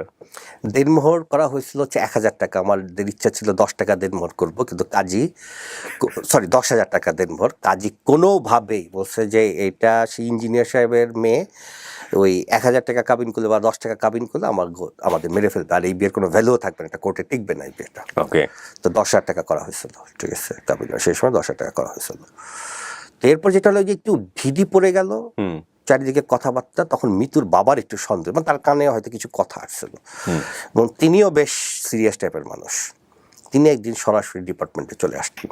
ওকে, এবং উনার তো ধরেন উনি তো একজন আমলা, ওনার একটা পাওয়ার আছে। তিনি সরাসরি পরিচালকের সাথে দেখা করলেন যে আমার মেয়ে এখানে পড়ে, তার সম্পর্কে খোঁজখবর নিয়ে কেমন পড়ালেখা করতেছে। তখন পরিচালক তাকে বলল, ও আপনার মেয়ে, ও রবির বউ। তখন সে প্রথম শুনে, ওহো, প্রথম শুনে তিনি অসম্ভব বুদ্ধিমান মানুষ, এবং তিনি তার মেয়েকে চিনতেন, এবং উনি সাথে সাথে ডিসিশন নেন এই বিয়ে কোনোভাবেই রাখা যাবে না, কোনোভাবেই না। উনি কাউকে জানান নাই, উনি জাস্ট এই খবরটা শুনে উনি হুবহু বাসায় চলে গেছেন একদম ইমিডিয়েটলি। এবং উনি ওনার ওয়াইফের সাথে, আমার শাশুড়ির সাথে আলাপ করেন নাই, কারোর সাথে আলাপ করেন নাই। উনি আরও 2-3 মাস সময় নিয়ে একজন স্কোয়াড্রন লিডার, বিমান বাহিনীতে চাকরি করে, পাইলট, তার সাথে মিতুর বিয়ে ঠিক করেন। বিয়ে ঠিক করার পর উনি একদিন আচমকা প্রথম আলোতে ফোন দেন। তখন তো আমাদের মোবাইল টোবাইল ছিল না। প্রথম আলোতে ফোন দিয়ে আমাকে চাওয়ার পর বললো যে আমি শুনলাম আপনি নাকি মিতুকে বিয়ে করছেন। আমি বললাম আমাকে তুমি করে বলো। প্রথম কথা তিনি আমাকে বললেন, আমার তো আপনি বলতেই ভালো লাগতেছে, আপনার কি শুনতে অসুবিধা হচ্ছে? ভাই বুঝেন কিন্তু, হ্যাঁ, কোনো সমস্যা নাই। আমি কিন্তু আপনার পুরো ঘটনাটা মানে ইন ডিটেল এত জানি না, বাট আমি জানতাম যে হ্যাঁ আপনাদের বিয়েটা এরকম একটা ঘটনা আছে, মানে এতই বেশি এটা জানাজানি হয়েছে, কিন্তু এত বিস্তারিত জানতাম না। ওকে, তারপর বললো যে আপনি কালকে আপনার বাবা মাকে নিয়ে আমাদের বাসায় আসবেন, এর কোনো বিকল্প নেই, এসে ব্যাপারটা ব্যাখ্যা করবেন বলে ফোন রেখে দিলেন। আর ওদিকে বাসায় বললেন মিতুকে যে রবির বাবা মা আসতেছে, আর ডেকোরেটর খবর দিলেন, রান্না বান্না চালু করতে বললেন। তার প্ল্যান হচ্ছে যে আমার বাবা মা আসলে তো ডেফিনেটলি রাজি হবে না, কারণ আমি ম্যাচিউর, একটা ঝগড়া লাগবে, চলে যাবো, সাথে সাথে উনি মেয়েকে বিয়ে দিয়ে দেবেন, এবং সেই ছেলের সাথে ওই কথা, ওই রকম ভাবে কথা হয়ে রয়েছে। তো যেটা হইল, আমি তো পুরো বাটে পড়ে গেলাম, বাবা মাকে কিভাবে এই কথা বলি, কিভাবে এই কথা বলি। তো আমি অনেক চেষ্টা করে শেষমেশ আমার খেয়াল আছে, আমি আম্মুকে আমার রুমে ডাকলাম, লাইট নিবাইলাম, কারণ আমার লজ্জা লাগতেছিল। আমি বললাম, আম্মু শুনতে চিল্লাচিল্লি, কি কাজ এগুলি, তোর কি মাথা খারাপ হয়ে তুই বিয়ে করছিস, এগুলি কি? মুহূর্তের মধ্যে আমাদের বাসা আত্মীয় স্বজনে ভরে গেল, হ্যাভি তর্ক বিতর্ক, কোনোভাবেই যাওয়ার প্রশ্নই আসে না। আমার মামা বলতেছে দুলাভাই গেলে আপনাদের জুতা পিটা করবে, ওই লোক মাথা খারাপ হয়ে, এটা আপনার ছেলে তো অমানুষ, কি করছে। ফাইনালি আমাদের মৃতদের বাসায় যাওয়া হইল না। আর যে ছেলের আসার কথা ছিল সেই ছেলে আসতে পারলো না। কেন পারলো না, এইটার পরে গল্পটার বাকি অংশ বলতেছি। ছেলেটা ওই দিনই বিমান ক্র্যাশে মারা গেল। ঠিক আছে, হ্যাঁ, আমার শ্বশুর প্রচন্ড রকমের ধাক্কা খাইলেন, যে এর মধ্যে কোনো একটা কিন্তু আছে, এত বড় ঘটনা কেন ঘটবে, উনি কিন্তু সব গুছাই নিয়ে আসছেন। তো এই ঘটনার মধ্যে আমি যেহেতু বাসা থেকে বাবা মা কাউকে রাজি করাইতে পারলাম না, আমি কি করলাম, আমি তোমাদের সাথে থাকবো না, আমি বাসাতে বেরোয় যাব। মিতুকে ফোন দিলাম, ওরা তো ওয়েট করতেছে আমার বাবা মার জন্য। মিতুর ভাই ফোন ধরলো, নাম অপু, এটা আমি অনেকবার পত্রিকা লিখছি, কাজে আমি বলতে পারি। ও ফোন ধরে বললো, হ্যালো, আমি রবি বলছি, আপনাদের না আসার কথা? আমি বলছি জি আমরা আসতেছি, ওই লোকেশনটা জানার জন্য একটু মিতুকে দরকার। মিতু ফোন নিল, আমি মিতুকে বললাম যে এখনই বাসা থেকে বেরিয়ে রোকেয়া হলের সামনে চলে আসো, পরিস্থিতি খারাপ। তো মিতুকে তখন মোটামুটি বাসায় এক প্রকার বন্দি করে রাখা হয়েছে। তো মিতু মেয়েদের অনেক সমস্যা থাকে না, ওরকম একটা সমস্যার কথা বলে আমাকে একটু ডাক্তারের কাছে ফার্মেসিতে যেতে হবে বলে সে বেরোয় সে স্ট্রেট, তার কাছে একটা পয়সাও নেই, সে একটা রিক্সা নিয়ে রোকেয়া হলের সামনে চলে এসছে। আর আমি এমন গাধার গাধা, আমি বাসা থেকে বেরোয়ার সময় দুনিয়ার ব্যাগ ভর্তি আমি নিছি, কাপড় চোপড়, সোয়েটার, যেটা মেয়েদের হওয়ার কথা সেটা হয়ে গেছে ছেলেদের ক্ষেত্রে। আমি গিয়ে দেখি রোকেয়া আলের মৃত্যু দাঁড়ায় রয়েছে, তার মুখ গম্ভীর, আমাকে দেখে সে একটা হাসি দিচ্ছে। এই হাসিটার কথা ভাবলে আমার মৃত্যুর সাথে যতই ঝগড়া হোক, যখনই আমি হাসিটার কথা মনে পড়ে, একটা ধরনের নির্ভরতার হাসি। রিক্সাওয়ালা তার পাশে দাঁড়িয়েছে, রিক্সাওয়ালা কই আপনি কখন ভাড়া দেবেন? মৃত্যু বলতেছে আমি দেবো। ও, কারণ তখন ইউনিভার্সিটি বন্ধ, ঈদের ছুটিতে। আমি দেবো, আপনি ওয়েট করেন। সে একদম মানে অন্ধবিশ্বাসের উপর চলে আসছে। এবং আমি যখন নামলাম, ও আমাকে দেখে প্রথমেই বলল, তুমি এগুলি কী করছো? আমার সাথে 3টা ব্যাগ, এত আমি ব্যাগ দিয়ে নড়তে পারতেছি না, আমি তো এমনি ছোটোখাটো ব্যাগ দিয়ে নড়তে পারতেছি না। তারপর রিক্সা ভাড়া দিলাম, রিক্সা ভাড়া দিয়ে আমরা 2 জন। মৃত্যু বললো তুমি এই ব্যাগ আগে ফালাও। ব্যাগের ভেতর কি দেখে? সোয়েটার, কম্বল। এগুলো আনছো কেন? আমি জানি না কেন আনছি। সংসার করতে যাচ্ছে, যেটা আসলে মেয়েদের হওয়ার কথা, সেটা আপনি করছেন। তখন ঈদের ছুটি উপলক্ষে প্রথম আলো বন্ধ। তো আমরা মোবাইল টোবাইল তো নাই, বন্ধু বান্ধব যাদের TNT নাম্বার ছিল, ওই যে SM হলে একটা এক্সচেঞ্জ ফোন ছিল, ওইখান থেকে যে ডায়াল করে করে আমি একবার না 2বার করছি। হ্যাঁ, করে কয়েকজনে খবর দিলাম, ওরা ইউনিভার্সিটিতে আসলো। এখন আমরা থাকবো কই? প্রথমত কোনো হোটেলে থাকা যাবে না, 2 নম্বর হচ্ছে রোকেয়া হলে থাকা যাবে না, হাউস টিচারের পারমিশন লাগবে, ঈদের ছুটি। উনি রোকেয়া হলে অ্যাটাচ ছিলেন? হ্যাঁ, রোকেয়া হলে। রেডি করার পরে আমি আনিস লোককে ফোন দিলাম। আনিস লোককে ফোন দিচ্ছে অন্য কারণে, যে আমার কিছু অ্যাসাইনমেন্ট ছিল প্রথম আলো, ওগুলো আমি জমা দিতে পারবো না। আনিস লোক বলে, ঈদ মোবারক, কি খবর? ঠিক আছে, যার সংসার আছে তার কিছু না, কেন আনিস লোক আমাকে এভাবে ফাইলিমি করতে, যার মৃত্যু আছে তার কি লাগে? অসাধারণ মানুষ। আনিসুল হকের তো ইন্টারভিউ আমিও করেছি, মানে আমি রেডিও আম্পার করেছি। He is really genuine one, very good. আমাদের একটা সৌভাগ্য আমি বলি, আমি প্রথম আলো সিস্টার কনসার্নে কাজ করেছি প্রায় 9 বছরের মতো, আমি এবং রবি ভাই একসাথে। তো আমাদের সৌভাগ্য যে আমরা সানাউল্লাহ লাবলুর মতো মানুষ পাইছি, যিনি এখন রংধনু টেলিভিশনের CEO। আমাদের সৌভাগ্য যে আমরা আনিসুল হকের মতো মানুষ, আপনারা বেশি পাইছেন, আমি তেমন একটা পাইনি, টুকটাক হয়তো বা কথাবার্তা হতো। এই মানুষগুলোর কাছ থেকে আসলে অনেক কিছু শেখার আছে জীবনে। এত মানে গ্রাউন্ড লেভেলে গিয়ে মিশতে পারে মানুষের সাথে। রিসেন্টলি যে ঘটনাটা আপনি দেখেন, এই যে আমাদের যে সাংবাদিক রোজিনা ইসলামকে নিয়ে উনি যেটা করতেছে, আমি জীবনে ওনাকে কোথাও কাঁদতে দেখি না। হ্যাঁ, দিস ইজ আনিসুল হক। এখন তাহলে আনিস লোকের ঘটনা বলি। তাই আমি বললাম, আনিস ভাই, আমি তো আনিস ভাই বলতাম না, আমি বলি মিঠুনদা, আমি তো আসতে পারবো না অফিসে কয়েকদিন। ওকে ফাইন, কেন ব্যাখ্যা করেন? আমি তো বাসা থেকে পালাইছি। বাসা থেকে পালাইছেন মানে? কেমনি পালাইছেন? কার সাথে পালাইছেন? আমি মৃত্যুর সাথে পালাইছি। কি বিষয়? আমি সংক্ষেপে বললাম, আপনার কই? রাস্তায় বসে রয়েছি। কোথায় যাবেন? জানি না তানিস ভাই, বাট একটা ব্যবস্থা করে ফেলবো ইনশাল্লাহ। আপনি আমার বাসায় চলে আসেন। মৃত্যুকে নিয়ে এখনই বাসায় চলে আসেন, আপনি বিপদে পড়বেন। সাথে সাথে আনিস ভাই ফোন রেখে বোধহয় প্রথম আলো আর অন্যান্যদের সাথে যোগাযোগ করলেন। আমরা ওনার বাসা ছিল এলিফ্যান্ট রোডে, ওই বাসায় গিয়ে উঠলাম। ওঠার পর আনিস বলতে 1 রাত আশ্রয় দেবের বেশি না, কারণ পরদিন রংপুর চলে যাবেন। ও ওকে। তা আমাদের বাসর রাত হলো আনিস লোকের বাসায়। এবং আনিস ভাই দীর্ঘ একটা লেখা আছে প্রথম আলোতে ছাপা হয়েছিল এইটার উপরে। Very interesting. এইটার উপরে আনিস ভাই একটা দীর্ঘ লেখা আছে। এবং আনিস ভাই দুষ্টুমি করে বলে, রবিরে যে রুম দেওয়া হয়েছিল ওই রুমে খুব গরম ছিল, জানলা টান্না ছিল না, রবি এই জন্য আমার উপর এখনো রাগ।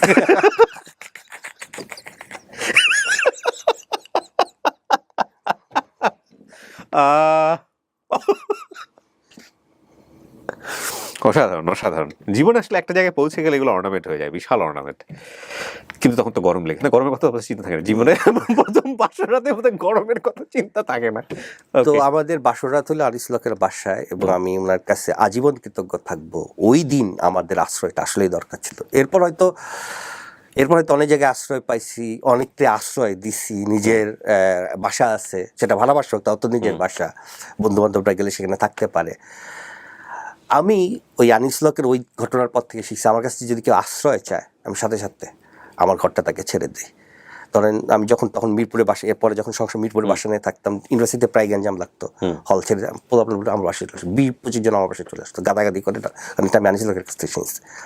একটা দিনের ওই দিনটা, ওই রাতটা খুব ক্রুশিয়াল ছিল, কারণ তখন মৃত্যুর বাসা থেকে লোকজন বের হয়ে গেছে গাড়ি নিয়ে খোঁজার জন্য। তোর এক পর্যায়ে খুঁজতে খুঁজতে প্রথম আলো পর্যন্ত গেছে। এবং আনিস ভাই একটা অসাধারণ কাজ করলেন, মৃত্যুর ফ্যামিলির সবাই তার সাথে দেখা করলো। দেখা করে আনিস ভাই বললে ওদের বিয়ে হয়েছে, আমার বাসায় ওদের বাসর হয়েছে, এরপর আপনাদের গ্যাঞ্জাম করতে চাইলে করেন, আমার কিছু বলার নেই।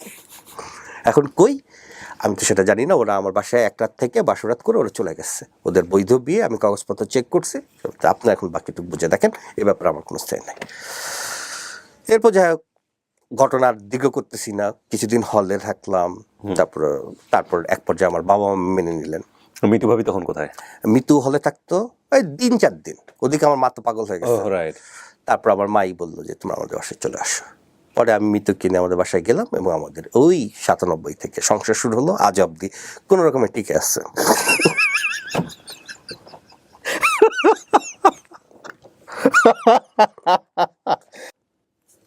What a story. না, কোনো রকম টিকে থাকার পিছনে অনেক কারণও আছে ভাই। আপনি যেভাবে স্ট্যাটাস দেন, যেভাবে মুহুর্মুহু আপনি মানুষের প্রেমে পড়েন, তারপরে ওই ব্যাচারি যে আপনাকে রাখছে এখনো লাইফে, এটাই তো বেশি। ওকে। তখন মিরপুর রোডে বিশ্ববিদ্যালয়ের একটা বাস ছিল, চৈতালি। ওই বাসে করে আমরা দুইজন, আমাদের বাসা মিরপুর মণিপুরে, আমরা হেঁটে হচ্ছে মিরপুর থানার সামনে দাঁড়াতাম, ওখানে চৈতালি বাস থামতো। তো আমরা বাসে উঠতাম, বাসে ওঠার পর আমরা বাসে করে ইউনিভার্সিটিতে আসতাম। আমি 1টা কি 2টা ক্লাস করে আমি তখন পত্রিকায় চলে যেতাম, প্রথম আলোতে। মিতু ক্লাস করে আমার জন্য নোট রেখে দিত। আচ্ছা আচ্ছা, ঠিক আছে, এইভাবে। ফলে মিতু আমার 1 বছর আগে অনার্স পাস করছে। মিতু আমার 1 বছর আগে মাস্টার্স পাস করছে। ঠিক আছে, আমার মানে কারণ আমি তো মিতুরটা দেখে দেখে পড়াশোনা করতেছি, ও আগে শিক্ষিত হওয়ার পর ও আমার পড়াইতো, কারণ আমার তখন সংসার চালাতে হবে। আমার বাবা রিটায়ার করছেন, খুবই মানে আর্থিকভাবে ভঙ্গুর পরিবেশ। তো আমি প্রথম আলোতে টানা 6 মাস লেখালেখি করে প্রচুর টাকা পাইতাম। ওই সমপরিমাণ টাকায় তখন যুগান্তর পত্রিকা বের হইলো। ওকে। তখন ওরা আমাকে সরাসরি চাকরির অফার দিল। আমি লেখালেখি করে সেই সময় খুব বিখ্যাত হয়ে গেছি। এবং আমাকে যখন বন্ধুরা লিখতে বলতাম, আমি তো লিখতাম শুধু ইয়েদের কারণে, ওই যে ওই মালির কারণে। আমি কেন লিখবো, পরে জীবিকার কারণে লেখালেখি। তখন কিন্তু বইটই না, লিখতাম 2 হাতে লিখতাম। প্রথম আলোর হেন পেজ নেই যেখানে আমি লিখি নেই, 2 হাতে লিখতাম। সুমন্ত আসলামকে আপনি জিজ্ঞাসা পালপিনের সম্পদ 2 হাতে। এবং সব লেখা তো আসিফ এন্তাসরবি নামে যাবে না। সুমন্ত বলতে আপনার একটা, আমি সপ্ত নাম কি নামে, তা আমি একটাতে দিতাম আসিফ এন্তাসরবি, আরেকটাতে দিতাম ফারজানা ইসলাম, আরেকটাতে দিতাম লাইলা আঞ্জুমান বানু। লাইলা আমার শাশুড়ির নাম। ঠিক আছে,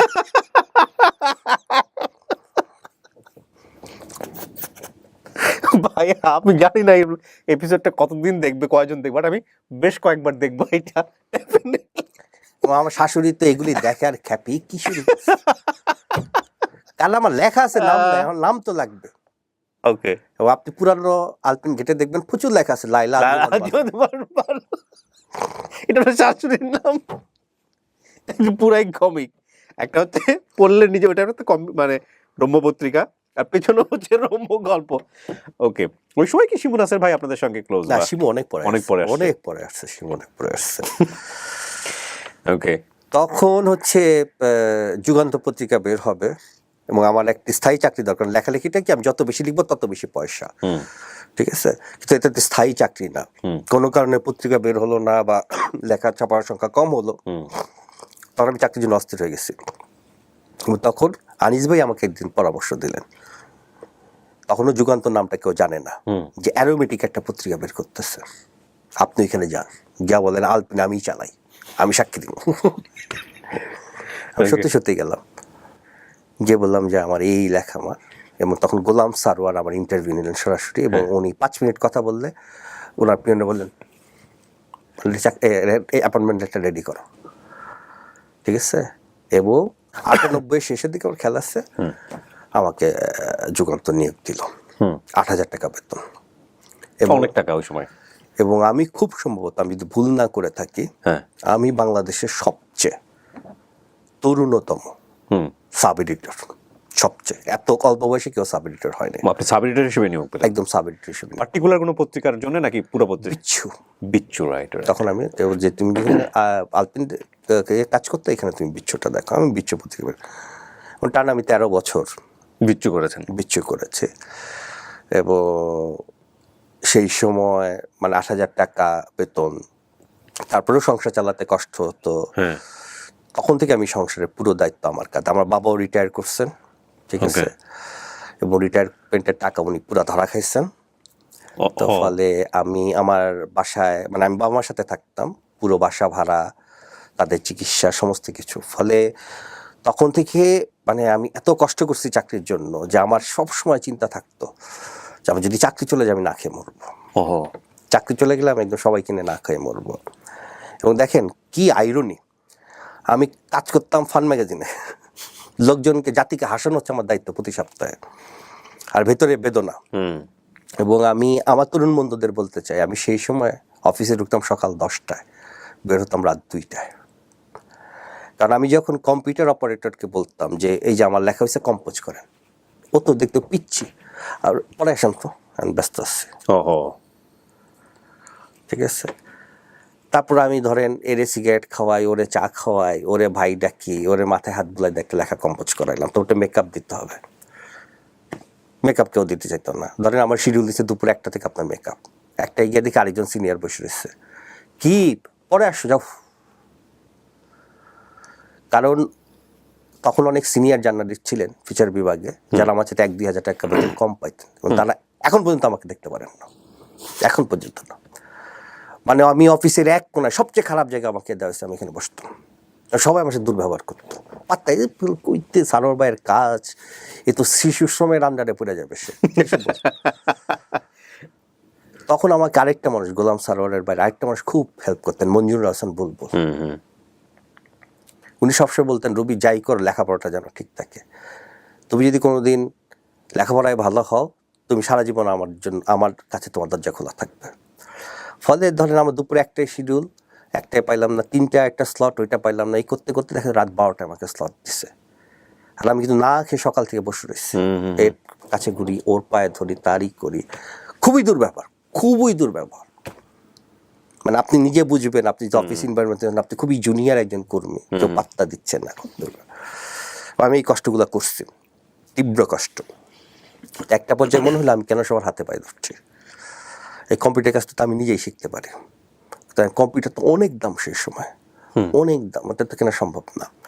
আর ওদিকে আমার শ্বশুরবাড়িও মেনে নিচ্ছে, তারা বলতেছে, কারণ আমি তখন আমার রুমে একটা তোষক বিছায় আমি বিতুর সাথে শুই, এবং আমার শ্বশুরের বলছে এত ছোট তোষকে দুজন কিভাবে শোয়, এটা বিরাট প্রশ্ন। তো তারা আমাদেরকে খাট কিনে, যা হয় জামাইকে ফার্নিচার কিনে দেবে। আমি আবার অ্যাডামেন্ট যে আমি শ্বশুরের কাছ থেকে কিছু নেব না।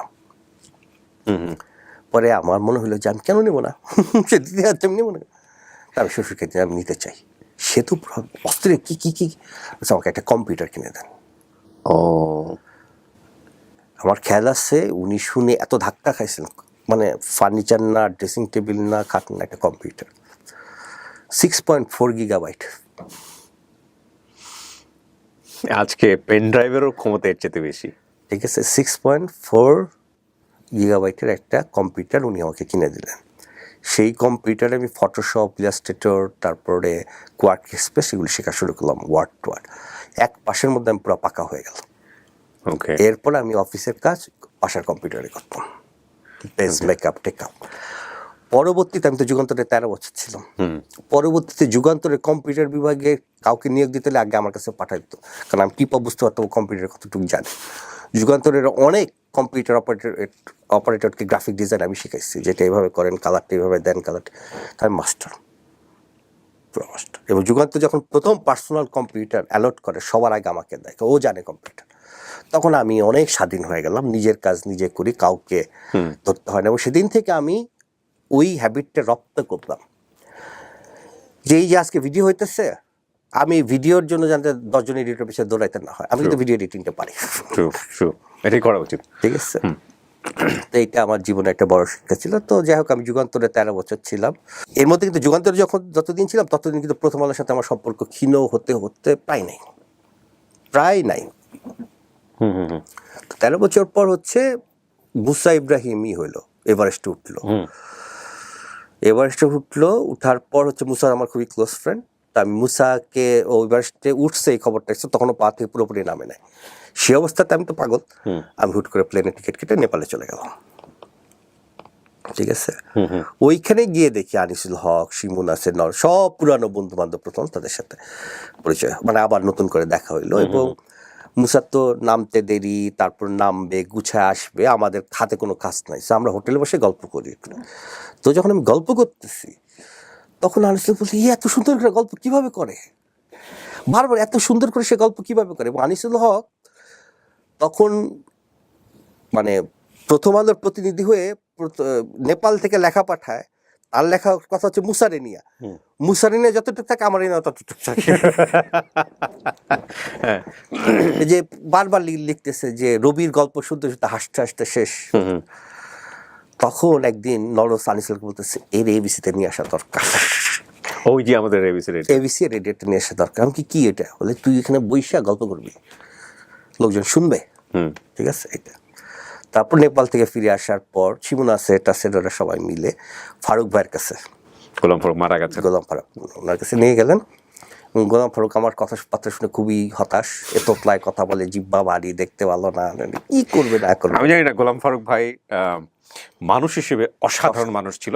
এটা বড় জিনিস কি, মানে ওই ভালো মানুষদের কিছু খারাপ মানুষ কিন্তু সুযোগ নেয় সামহাও। হ্যাঁ, এটা আপনি যেটা বললেন ব্যাপারে আমি একবারে একমত।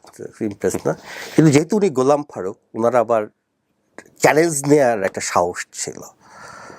ওই তো যুগান্তরই ছিল না, সমকালে ছিল, সমকালে পরে সমকালে। তো তারপর উনি আমাকে একটা শো করার অনুমতি দিলেন শিমুর সাথে, মারুফের সাথে, শব্দ গল্প। আমার মনে আছে আমি ডেস্কে বসতাম আর সেখানে দাঁড়াতো।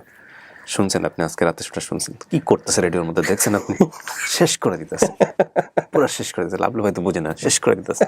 আমি জি ভাই। তো যেটা হইতো যে সাধারণত রেডিও শোতে সাধারণত খুব ফর্মাল হইতে কথাবার্তা হইতো, আমি তো ফর্মাল হইতে কথাবার্তা কইতে পারি না। আমি কথা বলি চায়ের দোকানের যে আড্ডা মাড্ডা ওই টাইপের আর কি, এর মধ্যে কথা। তো তখন মারুফ, মানে যখন আমাদের শোটা শুরু করার আগে কদিন ট্রেনিং হইলো, তো শিমু তো শয়তান, শিমু বললো যে এরকম আপনার জিব্বা পারি, মারুফ ভাই বলছে যে জিব্বার নিচে মার্বেল রাখ। আমি ওই যে মার্বেল পাই না, মার্বেল কোথাও মার্বেল পাই না, নিউ মার্বেল কোথাও মার্বেল পাইতেছি না। পরে যেমন পালার মুড়ির দোকানে মার্বেল আছে, তো মার্বেল নিয়ে আমি রাখতে গেবো, মানে এটা শিমুল নাসেরের পুরো ফাইলেমি, পিওর ফাইলেমি। বলছে জিব্বার নিচে মার্বেল রাখ, তারপর উচ্চারণের জড়তা কমবে। তার মার্বেল নিয়ে ঘুরতে ঘুরতে পেটে চলে গেছে মার্বেল। এইটারে আবার শিবু একটা শো করছে যে রবি ভাইয়ের পেটে যে পরিমাণ মার্বেল আছে ওইটা দিয়ে একটা তাজমহল বানানো যাবে। শিমু তখন শিমু নাসের, তখন শিমু নাসের। তারপর তো ওই শো করলাম, ওই শো শব্দ গল্প তখন এবিসি বললো যে আপনি আমাদের এখানে এসে জয়েন করেন। হ্যাঁ, ঠিক আছে। পরে আমি যুগান্তরে চাকরি ছেড়ে এবিসিতে জয়েন করলাম, আপনার সাথে ঘনিষ্ঠতা আরো বাড়লো। তারপর তো আমাদের একটা নতুন সংগ্রাম তৈরি হলো, রেডিওটাকে সাজাতে হবে, 1 নম্বর করতে হবে, 1 নম্বর করতে হবে। তখন হচ্ছে শো করতাম, মাঝে মাঝে ফেসবুকে ছোট ছোট স্ট্যাটাস দেখতাম। একদিন মন খারাপ, আমি একটি স্ট্যাটাস দিছি, তো হঠাৎ করে একটা ছেলে, খুবই কালো মতো, মাথায় চুল কম, সে আমাকে মেসেজ পাঠাইছে যে আপনার মন খারাপ হইলে কখনো স্ট্যাটাস দিবেন না, কারণ আপনার স্ট্যাটাস পরে আমরা হাসি। আপনার মন খারাপ করে স্ট্যাটাস দেন, তখন আমাদের কান্না লাগে, এই কাজটা প্লিজ করবেন না।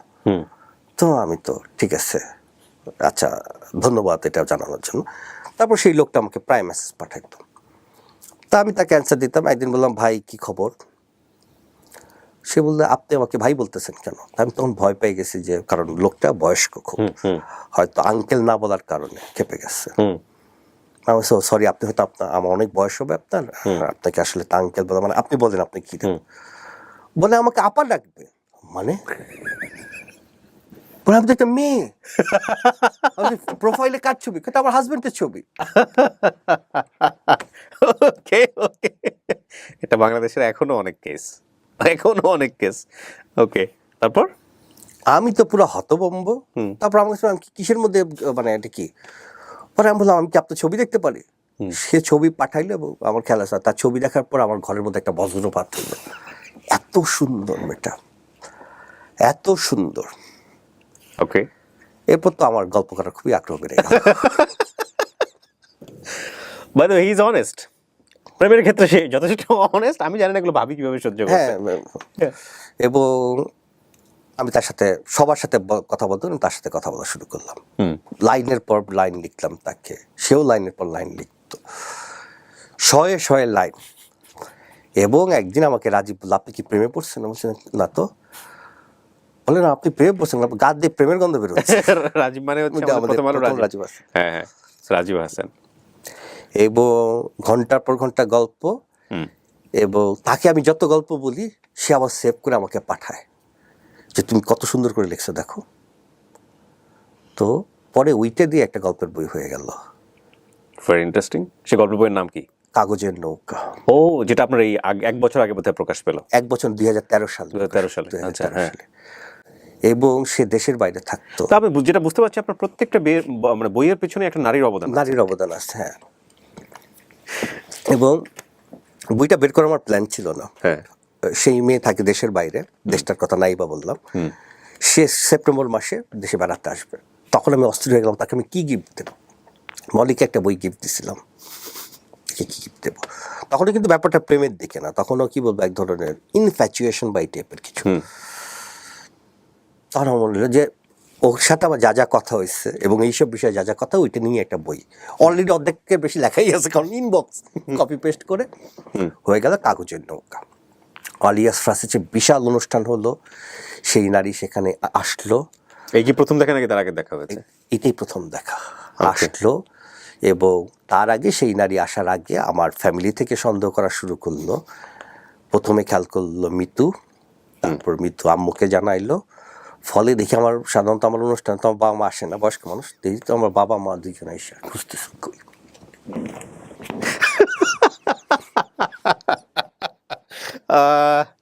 ওকে, আজকে ভাই দিনটা অনেক ভালো, রেকর্ডিং এর টাইম তো এটা আমার অনেক ভালো যাবে, অনেকদিন পরে একদম ফ্রেশ লাগতেছে, অনেক হাসলাম। ওকে, তারপর দেখে মেয়েকে দেখে ওরা চমকে গেল, যত রবির চাইতে বয়সে বড়। মেয়েটা আমার চাইতে 7 বছরের বড়। ওকে, 7 বছরের বড়। বাচ্চা কাচ্চা তখন হয়ে গেছে নিশ্চয়ই আপনার? আমার 2 মেয়ে, তারও 2 মেয়ে। ঠিক আছে। তো ভাবির কি অবস্থা, ভাবির কি বললো, প্রতিক্রিয়া কি ছিল? মিতু তো মোটামুটি, আমি হচ্ছে মিতুর কাছে অনেস্ট। আমি ওই মেয়েকে দেখার পর, সামনাসামনি কথা বলার পর, তারপর একদিন আমি আমার মাকে, মিতুকে, আমরা খাবার টেবিলে বসে, আব্বু আছে, আমি অনেস্ট থাকতে চাই।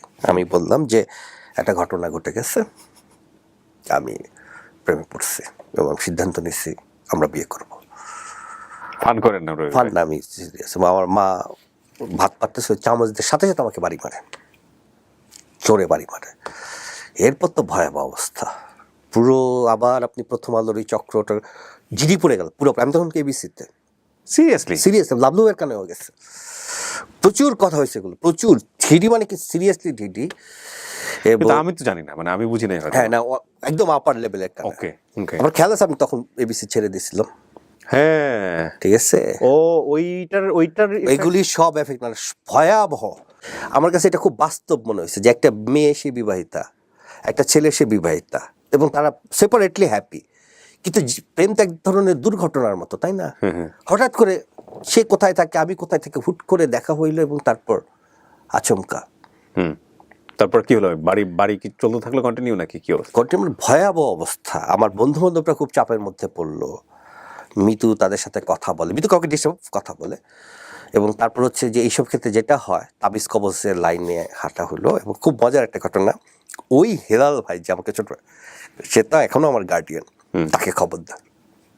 তো সে বললো একটা পদ্ধতি আছে, ওই যে কি বলে, মৃত্যুর পা ধোয়া পানি, ওইটার সাথে তবে ওটা খাইলে নাকি হবে, মানে ওইটা খাইলে নাকি আমি পিওর হয়ে যাব।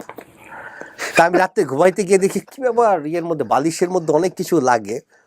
বালিশের কাউকে 150-200 তাবিজ হবে না ভাই, তুলা নাই বালিশের মধ্যে, তুলা নাই। ঠিক আছে। এবং আমি পানি চাইলে একটা বিশেষ বোতলের পানি দেওয়া হয়। হ্যাঁ, এটা দিয়ে আমার একটা উপন্যাস আছে।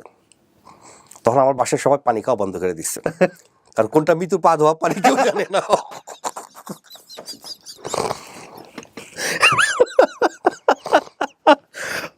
আমার মা তো বেশি বুদ্ধি। আমার মা কি করছে, মৃত্যুর পা ধোয়া পানি ছোট ছোট বোতলে ভরে সারা ফ্রিজ করে রাখছে, যেটাই খাবি তুমি। আবার সে কি করছে, সে যেটা আর কি পা ধোয়া পানি, ওটা আবার টিক দিয়ে রাখছে। তো আমাদের কাজের বুয়া ছিল, আপনি জানতেন না? কাজের বুয়া আপনি ছিল রেগুলার এই পানি খাইতেন? হ্যাঁ, কাজের বুয়া ছিল খুবই ফাজিল, টিক দিয়ে রাখছে। সে আবার টিক চিহ্ন মুছে দিয়ে সব পানির মতো এক হয়ে গেছে। এখন বাসায় ধরেন আমার ছোট ভাইয়ের বউ, ঠিক আছে, আমার বাবা, কেউ পানি খায় না। আর সব, আমি তো আর জানি না, পানি খেয়ে যেতে। এইটা নিয়ে পুরো ঘটনাটা আমি লিখছি পালিয়ে যাবার পরে, এই উপন্যাস পুরো ঘটনাটা। ওকে, এটা অনেক, এগুলি অনেক পরে লেখা হয়েছে, বইগুলা পরে। ওটার ফিনিশিং কি জানালো? সেটাই আমি বলতেছি। এটার ফিনিশিংটা হচ্ছে এই, মানে আমি টু বি ভেরি অনেস্ট আপনার কাছে আমি স্বীকার করতেছি, তখন একটা ছেলে আমার সাথে যোগাযোগ করে। যে আপনার সাথে আমার কথা আছে।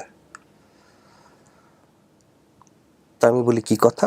তখন সে ছিল যে আপনি যে মেয়ের সাথে, সে তার এরকম আরো অনেকের সাথে সম্পর্ক আছে।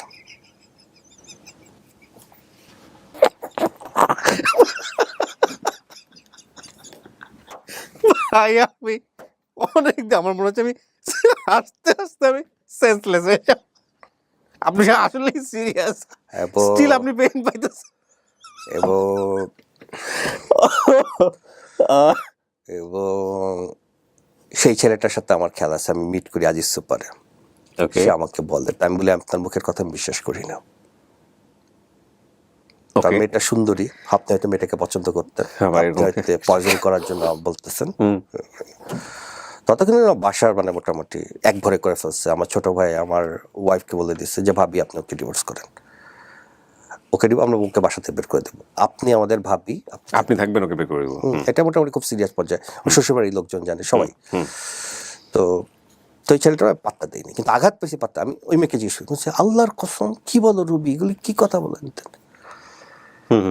কিছুদিন পর ওই মেয়ে আমাকে ফোন দিয়ে কাঁদতেছে যে আমার কিছু ছবি বেরোইছে নেটে, কিছু ছবিতে ব্ল্যাক, ছবিগুলো ফটোশপ মানে আমাকে ছবিগুলো পাঠাও। সে কিছু ছবি দেখে হতো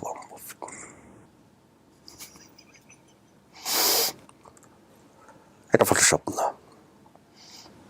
আমার কাজ ছিল হচ্ছে আমার পুলিশ বন্ধু বান্ধব, আমার অন্য বন্ধু বান্ধব, তাদের সহায়তায় আমার প্রেমিকার সমস্ত পাপের চিহ্ন মুছে ফেলা। এবং এটা মৃতও জানে। এরপরে কি আপনি আর লিখলেন নাকি, মানে কাগজের নৌকা পর্যন্ত থেমে গেল? কাগজের নৌকার পরে থেমে গেলাম, আর লেখালেখি এই অনুভূতি নিয়ে আসলে লেখা যায় না। এই অনুভূতির লেখা আমি মানে আমি নিজের হাতের দিকে মাঝে মাঝে তাকায় ভাবতাম যে আমি এই হাত দিয়ে মেয়েটার হাত ধরছি, এই হাত আমি কিভাবে লিখবো? এত তীব্র আঘাত, এত তীব্র মানে আছে না যে আমার নিজের ওপর আমার তখন থেকে হাত কাঁপা শুরু করলো যে আমি এত ভুল মানুষের দিকে হাত বাড়াইলাম। দেন আপনার ফ্যামিলির কি অবস্থা হলো? মিতু ভাবে এটা কিভাবে নিল? তো মিতু আমাকে ক্ষমা করছে, আশা করি ক্ষমা করছে। মিতু আমাকে বলছে আমি তোমাকে ক্ষমা করলাম, ঠিক আছে। আপনি বলছিলেন পাই টু পাই ওকে যে কেন এরকম হলো, কিভাবে হলো? হ্যাঁ বলছিলাম, সবকিছুই জানে মিতু। আমি কোনো কিছু বললাম না, আমি কোনো কিছু লুকাই নেই, আমি কোনো কিছুই লুকাই না আজ অব্দি। এখন পর্যন্ত আমি আমার ওয়াইফ, যে জন্য আমি যদি আজকে যদি আমাকে একটা আমার ওয়াইফের কাছে ছবি পাঠান যে আমি একটা মেয়েকে কোলে নিয়ে দৌড়াচ্ছি, আমি জানি রবি এটাই করবে, ঠিক আছে। কারণ যা করছে আর তার চেয়ে বাড়া এসে আমার গল্প হলো রবি এই জানো মিতু আজকে না একটা মেয়ে আমাকে ধরে এমন চুমুক খাইছে, বিশ্বাস করে। But say is iron lady definitely, কারণ অন্যান্য ক্ষেত্রে চেনে হয়তো অনেক ভালো আপনাকে, যে কারণে এরকম করে, বা দৌড়টা বোঝে যে এর বেশি দৌড়াবে না সে। তো আমি প্রেমিক হিসেবে খুবই দুর্ভাগা, দুইটা প্রেম করছি, দুইটা তীব্রভাবে আঘাত পাইছি। কিন্তু বিয়ে হিসেবে আপনি একদম পারফেক্টলি একদম, মানে আমি বলবো আমি পৃথিবীর শ্রেষ্ঠ মেয়েটাকে বিয়ে করছি, পৃথিবীর শ্রেষ্ঠ নারীকে, শ্রেষ্ঠতম নারীকে আমি বিয়ে করছি, যে আমার সমস্ত দুঃখ বেদনা সমস্ত কিছু। তার মানে এই না যে সে আমাকে প্রশ্রয় দেয়, দুইটা কিন্তু দুই জিনিস। একটা আছে না প্রশ্রয় দেয়, সেটা না, সে আমাকে একটা স্পেস দেয়। কিন্তু প্রত্যেকটা জিনিস তাকে জবাব দিয়ে অবশ্যই করতে হয়। আছে না যে তুমি কি করবা করো, অনেকে আমার বউকে বলে যে আপনি এত কিছু কিভাবে সহ্য করেন। সে আমাকে প্রশ্রয় দেয়, সে আমাকে স্পেস দেয়, এবং প্রতিটা কথা তার সাথে আলাপ করতে হয়, তাকে ব্যাখ্যা দিতে হয়, কিন্তু সে স্পেস দেয়। আইসে হুটহাট করে ঝাঁপাই পড়ে না, স্পেস দেয়, প্রচুর স্পেস দেয়। এবং আমার ভেতরে আলাদা একটা রবি বাস করে যে খুবই অস্থির। আমার ধারণা আমার সেই ভেতরের রবিটাকে সে ধরতে পারছে। সে চেষ্টা করে এবং সে বলে তুমি একটু বেঁচে থাকো, আর লেখালেখিটা, আর তার একটাই দাম, তুমি লেখালেখিটা করো, এইসব রেডিও শোটো সব বাদ দাও, তুমি লেখালেখিটা করো, এটা তোমার দরকার। তোমার লেখালেখির জন্য আমার যা যা সাপোর্ট করা দরকার আমি করবো। কিন্তু আপনি যে বললেন না আপনার উপন্যাস কয়টা টোটাল এখন পর্যন্ত? এখন পর্যন্ত উপন্যাস আমার 6টা, ঠিক আছে। পরে এই যা যা গল্প বললাম, পরে হচ্ছে আমি ব্রেকআপ হওয়ার পর, ওই দ্বিতীয় মেয়েটার সাথে ব্রেকআপ হওয়ার পর, তখন আমি একদম শুধু পাঠকের জন্য, কোনো মেয়ের জন্য না, তখন আমি প্রথম উপন্যাস লিখলাম চন্দ্রমুখী। ওই বই বের হওয়ার 7 দিনের মাথায় সেটা বেস্টসেলার লিস্টে চলে গেল। চন্দ্রমুখীটা বোধহয় একটা ঐতিহাসিক ক্যারেক্টার না, চন্দ্রমুখীটা হচ্ছে আমার এক বন্ধু গুম হয়েছিল, তার উপর লেখা। তারপর লিখলাম পালিয়ে যাওয়ার পরে, ওইটা খানিকটা আমার আত্মজীবনী, সেখানে এই মেয়ের প্রসঙ্গও আছে। তারপর লিখলাম পূর্বপুরুষের গল্পটা হচ্ছে, এটা বেশ মোটা উপন্যাস। এটা হচ্ছে 1963 থেকে 1969 এই প্রেক্ষাপট। অনেক পড়াশোনা করে আমাকে লিখতে, অনেক, মানে আমি পাগলের মতো পড়ছে লিখতেছে। আর এই বছর লিখলাম হচ্ছে আমারে দেব না ভুলিতে, কবি কাজী নজরুল ইসলামের। এই বইটা আমি পড়ি না এখন পর্যন্ত, কিন্তু এই বইটা নিয়ে আমার নাম আর প্লাস সবকিছু মিলিয়ে আমার কাছে মনে হচ্ছে যে আপনি নজরুলের উপর প্রচুর পড়াশোনা করেছেন, এবং অনেক রিভিউ আমি দেখলাম যে ওখানে, যেটা যে পড়ে তারা নজরুলকে এভাবে চিন্তা না এর আগে যতটা ওখানে। ধরেন পৃথিবীতে দুই ধরনের মানুষ থাকে, সতর্ক মানুষ আর অসতর্ক মানুষ। সতর্ক মানুষ কি করবে, সে রাস্তায় বের হয়ে দেখবে এখানে ম্যানহোল আছে কিনা, ম্যানহোলে ঢাকনা খোলা কিনা, যে যানবাহনে চলতেছে নিরাপদ কিনা। আর অসতর্ক মানুষ আকাশের দিকে তাকিয়ে হাঁটবে এবং সে অবশ্যই একটা দুর্ঘটনায় পড়বে। এখন দুর্ঘটনাটাকে আপনি কিভাবে ম্যানেজ করবেন? ধরেন আমার যখন মলির সাথে ব্রেকআপ হইল, তখন যদি আমি নেশা করা শুরু করতাম, গল, আমি সেই বেদনাটাকে ম্যানেজ করছি লিখে গেছি। সেই লেখাই কিন্তু ওই কারণেই কিন্তু আজকে আমি লেখক। ঠিক আছে, সকল যন্ত্রণাকে আমি কোনো নেশার দিকে যাই নাই, কোনো আজে বাজে কাজের দিকে যাই নাই। এবং আমি সবসময় ছেলে মেয়েদের বলি, যদি তুমি প্রেমে সফল হও, ওইটা খুবই খারাপ। প্রেমে সফল হলে মেয়েটার সাথে বিয়ে হবে, বিয়ে হওয়ার পর বাচ্চা হবে, ক্লিনিকের বানলে হাঁটাহাঁটি করবা, 2 বছর পর মেয়ের টিকা দিতে নিয়ে যেতে হবে, বইয়ের শাড়ি গনে কিন্তু নাই। আর তুমি যদি প্রেমে ব্যর্থ হও, তাহলে মনে করবো আল্লাহ তোমাকে একটা সুযোগ দিছে। কষ্ট হচ্ছে সবসময় সুযোগ, কষ্টটা হচ্ছে একজন শিল্পীর সবচেয়ে বড় পুঁজি। সেই কষ্টটাকে পুঁজি করে ক্রিয়েট করো, একটা সুর ক্রিয়েট করে, এআর রহমানের মতো একটা গান ক্রিয়েট করো, একটা লেখো। এই যে হেলাল হাফিজ জীবনে কতগুলো প্রেমে ব্যর্থ হয়েছে, প্রেমে ব্যর্থ না হইলে কি সে এই কবিতাগুলো লিখতে পারতো? 2টা বোধহয় বই ওনার। ফার্স্ট বইটা তো যে জলে আগুন জ্বলে, রিসেন্টলি একটা কি পরিমাণ, মানে হেলাল হাফিজের সাথে কেউ যদি দেখা করে, মানে আমাকে উনি অসম্ভব স্নেহ করেন। ঠিক আছে, আমি ইন্টারভিউ করেছি টেলিভিশনে, অসাধারণ মানুষ। তার হৃদয়ের সমস্ত বেদনা সে ট্রান্সলেট করে ফেলছে। এই যে কুমার বিশ্বজিৎ যখন গান গায়, যেখানেই সীমান্ত তোমার সেখানেই বসন্ত আমার, কষ্ট না থাকলে লেখাটা আসতো, এই গানটা আসতো, শুনতে পেরেতো। আমি তরুণদেরকে বলি, তোমরা যখন প্রেমে ধাক্কা খাও, ভাঙিয়ে পড়ো কেন, ফ্যানে ঝিলা পড়ো কেন? ওয়াই? লেখো, কিছু একটা করো, যেইটা পারো সেটা করো, ক্রিয়েটিভ কিছু করো। আজকে পৃথিবীতে রোমিও জুলিয়েট বলেন, দেবদাস বলেন, এই যে দেবদাস, বাংলার একটা উপন্যাস দেবদাস, এইটার ওপর কতগুলা সিনেমা হয়েছে, কি মানে বাংলা উপন্যাসের ওপর বোম্বে সিনেমা বানাইছে, এটা শুনছেন? একটা না, অনেকগুলো। এবং দেবদাসটা কেন লিখছিল, এই ছোট্ট করে বলি, হুবহু ঘটনা শরৎচন্দ্রের সাথে করছিল, একটা নারীর সাথে, পার্বতী নামে, কিন্তু বের হয়ে আসছিল সে ওই বেদনাতে ওপর ভিত্তি করে সে দেবদাস উপন্যাসটা লিখে সে এত লজ্জা পাইছে যে আমার সব ঘটনা বলে ফেললাম। ওইটা সে জীবনের গল্প বলছে। দেবদাস ট্রু স্টোরি, শরৎচন্দ্র চট্টোপাধ্যায়ের ট্রু স্টোরি দেবদাস। সে খালি শেষেরটুকু যে আমার মতো বানাইছে, যে দেবদাস হে পার্বতী বানায় ফেলছে, ক্যারেক্টার জায়গা থেকে মেরে ফেলছে। হ্যাঁ, সেটাই। আজকে সেই দেবদাস সারা বাংলাদেশের গর্ব, বিশ্ব সাহিত্যের গর্ব। তুমি সেই গর্ব করার জন্য তোমার সামনে অপেক্ষা, কোনো মেয়ে যখন আঘাত দেয়, সেটাকে কিছু একটা সৃষ্টি করো। বাট ট্রু দেবদাস হয়ে যায় না, ট্রু দেবদাস হলে কিন্তু নো, নেভার, এটা করা যাবে না। একটা জিনিস রবি ভাই, আপনি লাস্টে যে উপন্যাসটা করলেন আমারে দেব না ভুলিতে, নজরুলের এটা কি বিষয় নিয়ে আসছেন আপনি এর মধ্যে, আর কেন এই ধরনের একটা টপিক নিয়ে লিখলেন? কাজী নজরুল ইসলাম হচ্ছে আমাদের সবচেয়ে অবহেলিত কবি। আমাদের তথাকথিত বাংলাদেশের বুদ্ধিজীবী সমাজ, তারা যে রবীন্দ্রনাথকে নিয়ে যতটা মাতামাতি করছেন, কাজী নজরুলকে নিয়ে মাতামাতি করেন না। এর একটা পলিটিক্যাল ব্যাখ্যা আছে, ওই ব্যাখ্যা আমি যাচ্ছি না। তো কাজী নজরুল ইসলাম মাতামাতি না করার কারণে কাজী নজরুল ইসলাম আমার কাছে অপরিচিত ছিলেন। তো হঠাৎ করে আমি একদিন এক আড্ডায় গল্প শুনতেছি যে কাজী নজরুল ইসলাম বিয়ের রাতে, বাসর রাতেই পালাইছিলেন, মানে চলে আসছিলেন। এইটা শুনে আমি ভাবছি, আচ্ছা নজরুল নিয়ে তো অনেক ধরনের গুজব আছে, নজরুল রবীন্দ্রনাথকে নিয়ে বোধহয় এরকম গুজব। পত্রিকা দেখছি কাহিনীটা প্রায় সত্যি, কাজী নজরুল ইসলাম বাসর রাতে পালাইছিলেন। ওকে, বিয়ে হয়েছে বাসর রাতে, সে কাকে বিয়ে করছিল? এটা হচ্ছে নার্গিস। হ্যাঁ, নার্গিসের চিঠিটা এলাকার লোকজন মাঠটা দেওয়ার কথা বলে। নার্গিসের কি বিয়ে হয়েছিল এটা নিয়ে অনেক ডিবেট আছে।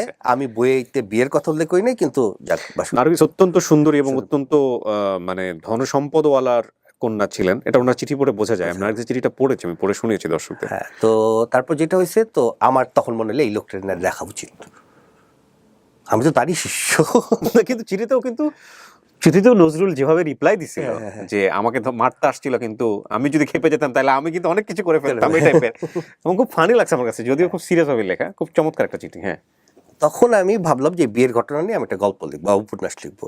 পরে আমার লিখতে গিয়ে মনে হলো এইটা যদি লিখে আমি তার প্রতি অন্যায় করবো, কারণ এই মানুষটা যে পূর্ণাঙ্গ মানুষ, তার কন্টেক্সট ছাড়া আউট অফ কন্টেক্সট কোনো ঘটনা বলা জার্নালিস্টদের ঠিক হবে না। হ্যাঁ, তো আমি তার জন্ম থেকে মৃত্যু পর্যন্ত লিখলাম। পড়ছেন আপনি পুরো? পড়া মানে কিন্তু হেন কিছু নাই।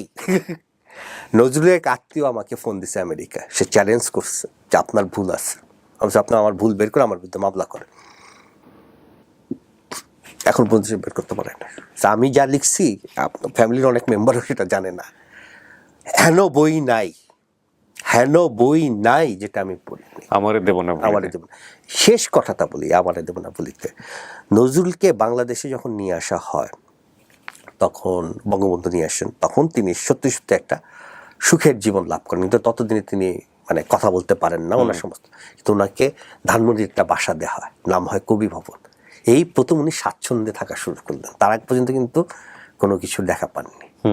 সেই অবস্থায় যেটা হয়, এক সরকারি কর্মকর্তা হঠাৎ আছে না পড়ে, যে একটা কবি একটা বাসা নিয়ে থাকা খাওয়া ফ্রি চলে না, এক সরকারি কর্মকর্তা হঠাৎ করে বলে তার চিকিৎসা দরকার, তারে হাসপাতালে ভর্তি করানো দরকার। কবি নজরুলকে যখন হাসপাতালে নিয়ে যায়, সে যাবে না, তার কিন্তু বোধ শক্তি নেই, কিন্তু সে বুঝতেছে আমি এখানে ভালো আছি। প্রথমে সে জানলা শিখ ধরছে, হাত ছুটাই নিচ্ছে, তারপর সে বারান্দা শিখ ধরছে, হাত ছুটাই নিয়ে তাকে হাসপাতালে ভর্তি করা হয়, পিজি হাসপাতালে। সেই সময় আমার বাবা ছিলেন ঢাকা বিশ্ববিদ্যালয়ের ছাত্র। আমার বাবা কায়দা কানুন খুলে তার বন্ধু বান্ধবী নিয়ে এসে কবি নজরুল ইসলামের কেবিনে ঢুকতেন, তার হাত টিপে দিতেন, তাকে খাওয়াতেন, গান শোনাতেন। আমার বাবার বান্ধবী গান শোনাইতো, ঠিক আছে। তো বাবার কাছে আমি ছোটবেলায় বাবা বলতো যে খুব সুন্দর অনেক গল্প ছোটবেলা। তো আমি যখন এটা লেখা শুরু করি, একটা পর্যায়ে সময় আমি তো বইপত্র যেমন কাটতেছি, সেই জীবনে তো আমি বাবার কাছেই শুনতে পারি। আমি বাবাকে ফোন দিলাম, যাব্বু আমেরিকা থেকে, যে একটু আমি নোট নিতেছি, তুমি বলো। আব্বু তো অনেক বয়স হয়ে গেছে, খালি বলতেছে যে আঙুলগুলা খুব সুন্দর ছিল তার, মানে এরকম মানে আর্টিস্টিক, মানে যারা ছবি আঁকে তাদের যেমন আঙুল হয়। তখন আম্মু আমারে বললো যে রবিক, তোর আব্বা নাস্তা কর, আমার বাবা ডায়াবেটিস, তোর আব্বা নাস্তা করবো, তুই এক কাজ কর, ওই নাস্তার পর ফোন দিস। নাস্তার পরে আমার ফোন দেওয়া হয় নাই। ওই রাত্রে বাবা জ্বর আসে। জ্বর আসার পর আমার মা ভয় পেয়ে যায়, আমার আত্মীয়স্বজনরা ভয় পেয়ে যায়, তারা বলে আপনাদের হাসপাতালে যেতে হবে। তা আমার বলছে আমি হাসপাতালে যাব না। তারা জোর করে বলছে নিচ থেকে ঘুরে নিয়ে আসি বলে তারা জোর করে হাসপাতালে নিয়ে যায়। আমার বাবাও ফিরেন নাই, নজরুলের বাকি গল্পটা আমার জানা হয় নাই। ওইখানে আমি উপন্যাসটা শেষ করছি। জীবন, আপনি একটা কথা বলেন, জীবন নাটকের চেয়েও নাটকীয়, নাটকের চেয়েও নাটকীয় কি ব্রিয়া। জীবন গল্পের চাইতে গল্পময়। জীবন এমন একটা জিনিস, ওইখানে না কোনো তুলির আঁচড় লাগাইতে হয় না। অসাধারণ রবি ভাই, আমি খুব চমৎকার একটা সময় কাটাইছি। মূল কথা হচ্ছে যেটা, যে এই 1-1.5 ঘন্টার যে জার্নিটা, সেখানে অনেক কিছুই আসলো না, বা অনেক কিছু যেগুলো এসছে সেগুলো আমি প্রচার করতে পারবো না। কলিগ হিসেবে, বন্ধু হিসেবে, বড় ভাই হিসেবে আমরা অনেক বড় একটা সময় একসঙ্গে কাটিয়েছি। আপনার সৃষ্টিশীলতা নিয়ে আমি বরাবরই মুগ্ধ, কারণ আপনি তিলকে তাল, তালকে তিল বানানোর যে বিশাল যোগ্যতা, সেটা একটা অসাধারণ যোগ্যতা। সেখানে যে শৈল্পিক ব্যাপারগুলো থাকে, সেটা রবি ভাইকে কাছে থেকে দেখে তো আমার খুব ভালো লাগলো। আমি অনেক পুরনো একটা সময় মনে হয় উপলব্ধি করতে পারলাম। শেষ করতে চাই, প্রিয় দর্শক এবং শ্রোতা, ফিরে যান আমেরিকাতে, ভালো থাকেন, এবং যেভাবেই থাকেন না কেন দেশের জন্য কাজ করবেন, এটা হচ্ছে আমাদের চাওয়া। আমি একটা কথা বলি আপনাকে, আপনি তিল থেকে তাল বললেন। আমার প্রথম, আমি আজকে যা যা কথা বলেছি খুব সচেতনভাবে বলেছি। একটা কথা আমি বলেছি শুরুতে, যে ছোটবেলা থেকে স্বপ্ন ছিল আমি আর.জে কিবরিয়ার সাথে শো করব। এই কথাটা বাদে বাকি সব কথা আপনি ভেরিফাই করে দেখতে পারেন। ওপেন চ্যালেঞ্জ, একটি নোকটাও কেউ মিথ্যা প্রমাণ করতে পারবে না। ওকে, ঠিক আছে। অনেক ভালো থাকেন। আজকের মতো শেষ করছি, প্রিয় দর্শক এবং শ্রোতা। আরো একটি পর্ব নিয়ে খুব শীঘ্রই দেখা হবে, হয়তো পরিচিত একজন মানুষ, তাকে নতুন করে জানার সুযোগ হবে আপনাদের। আসসালামু আলাইকুম।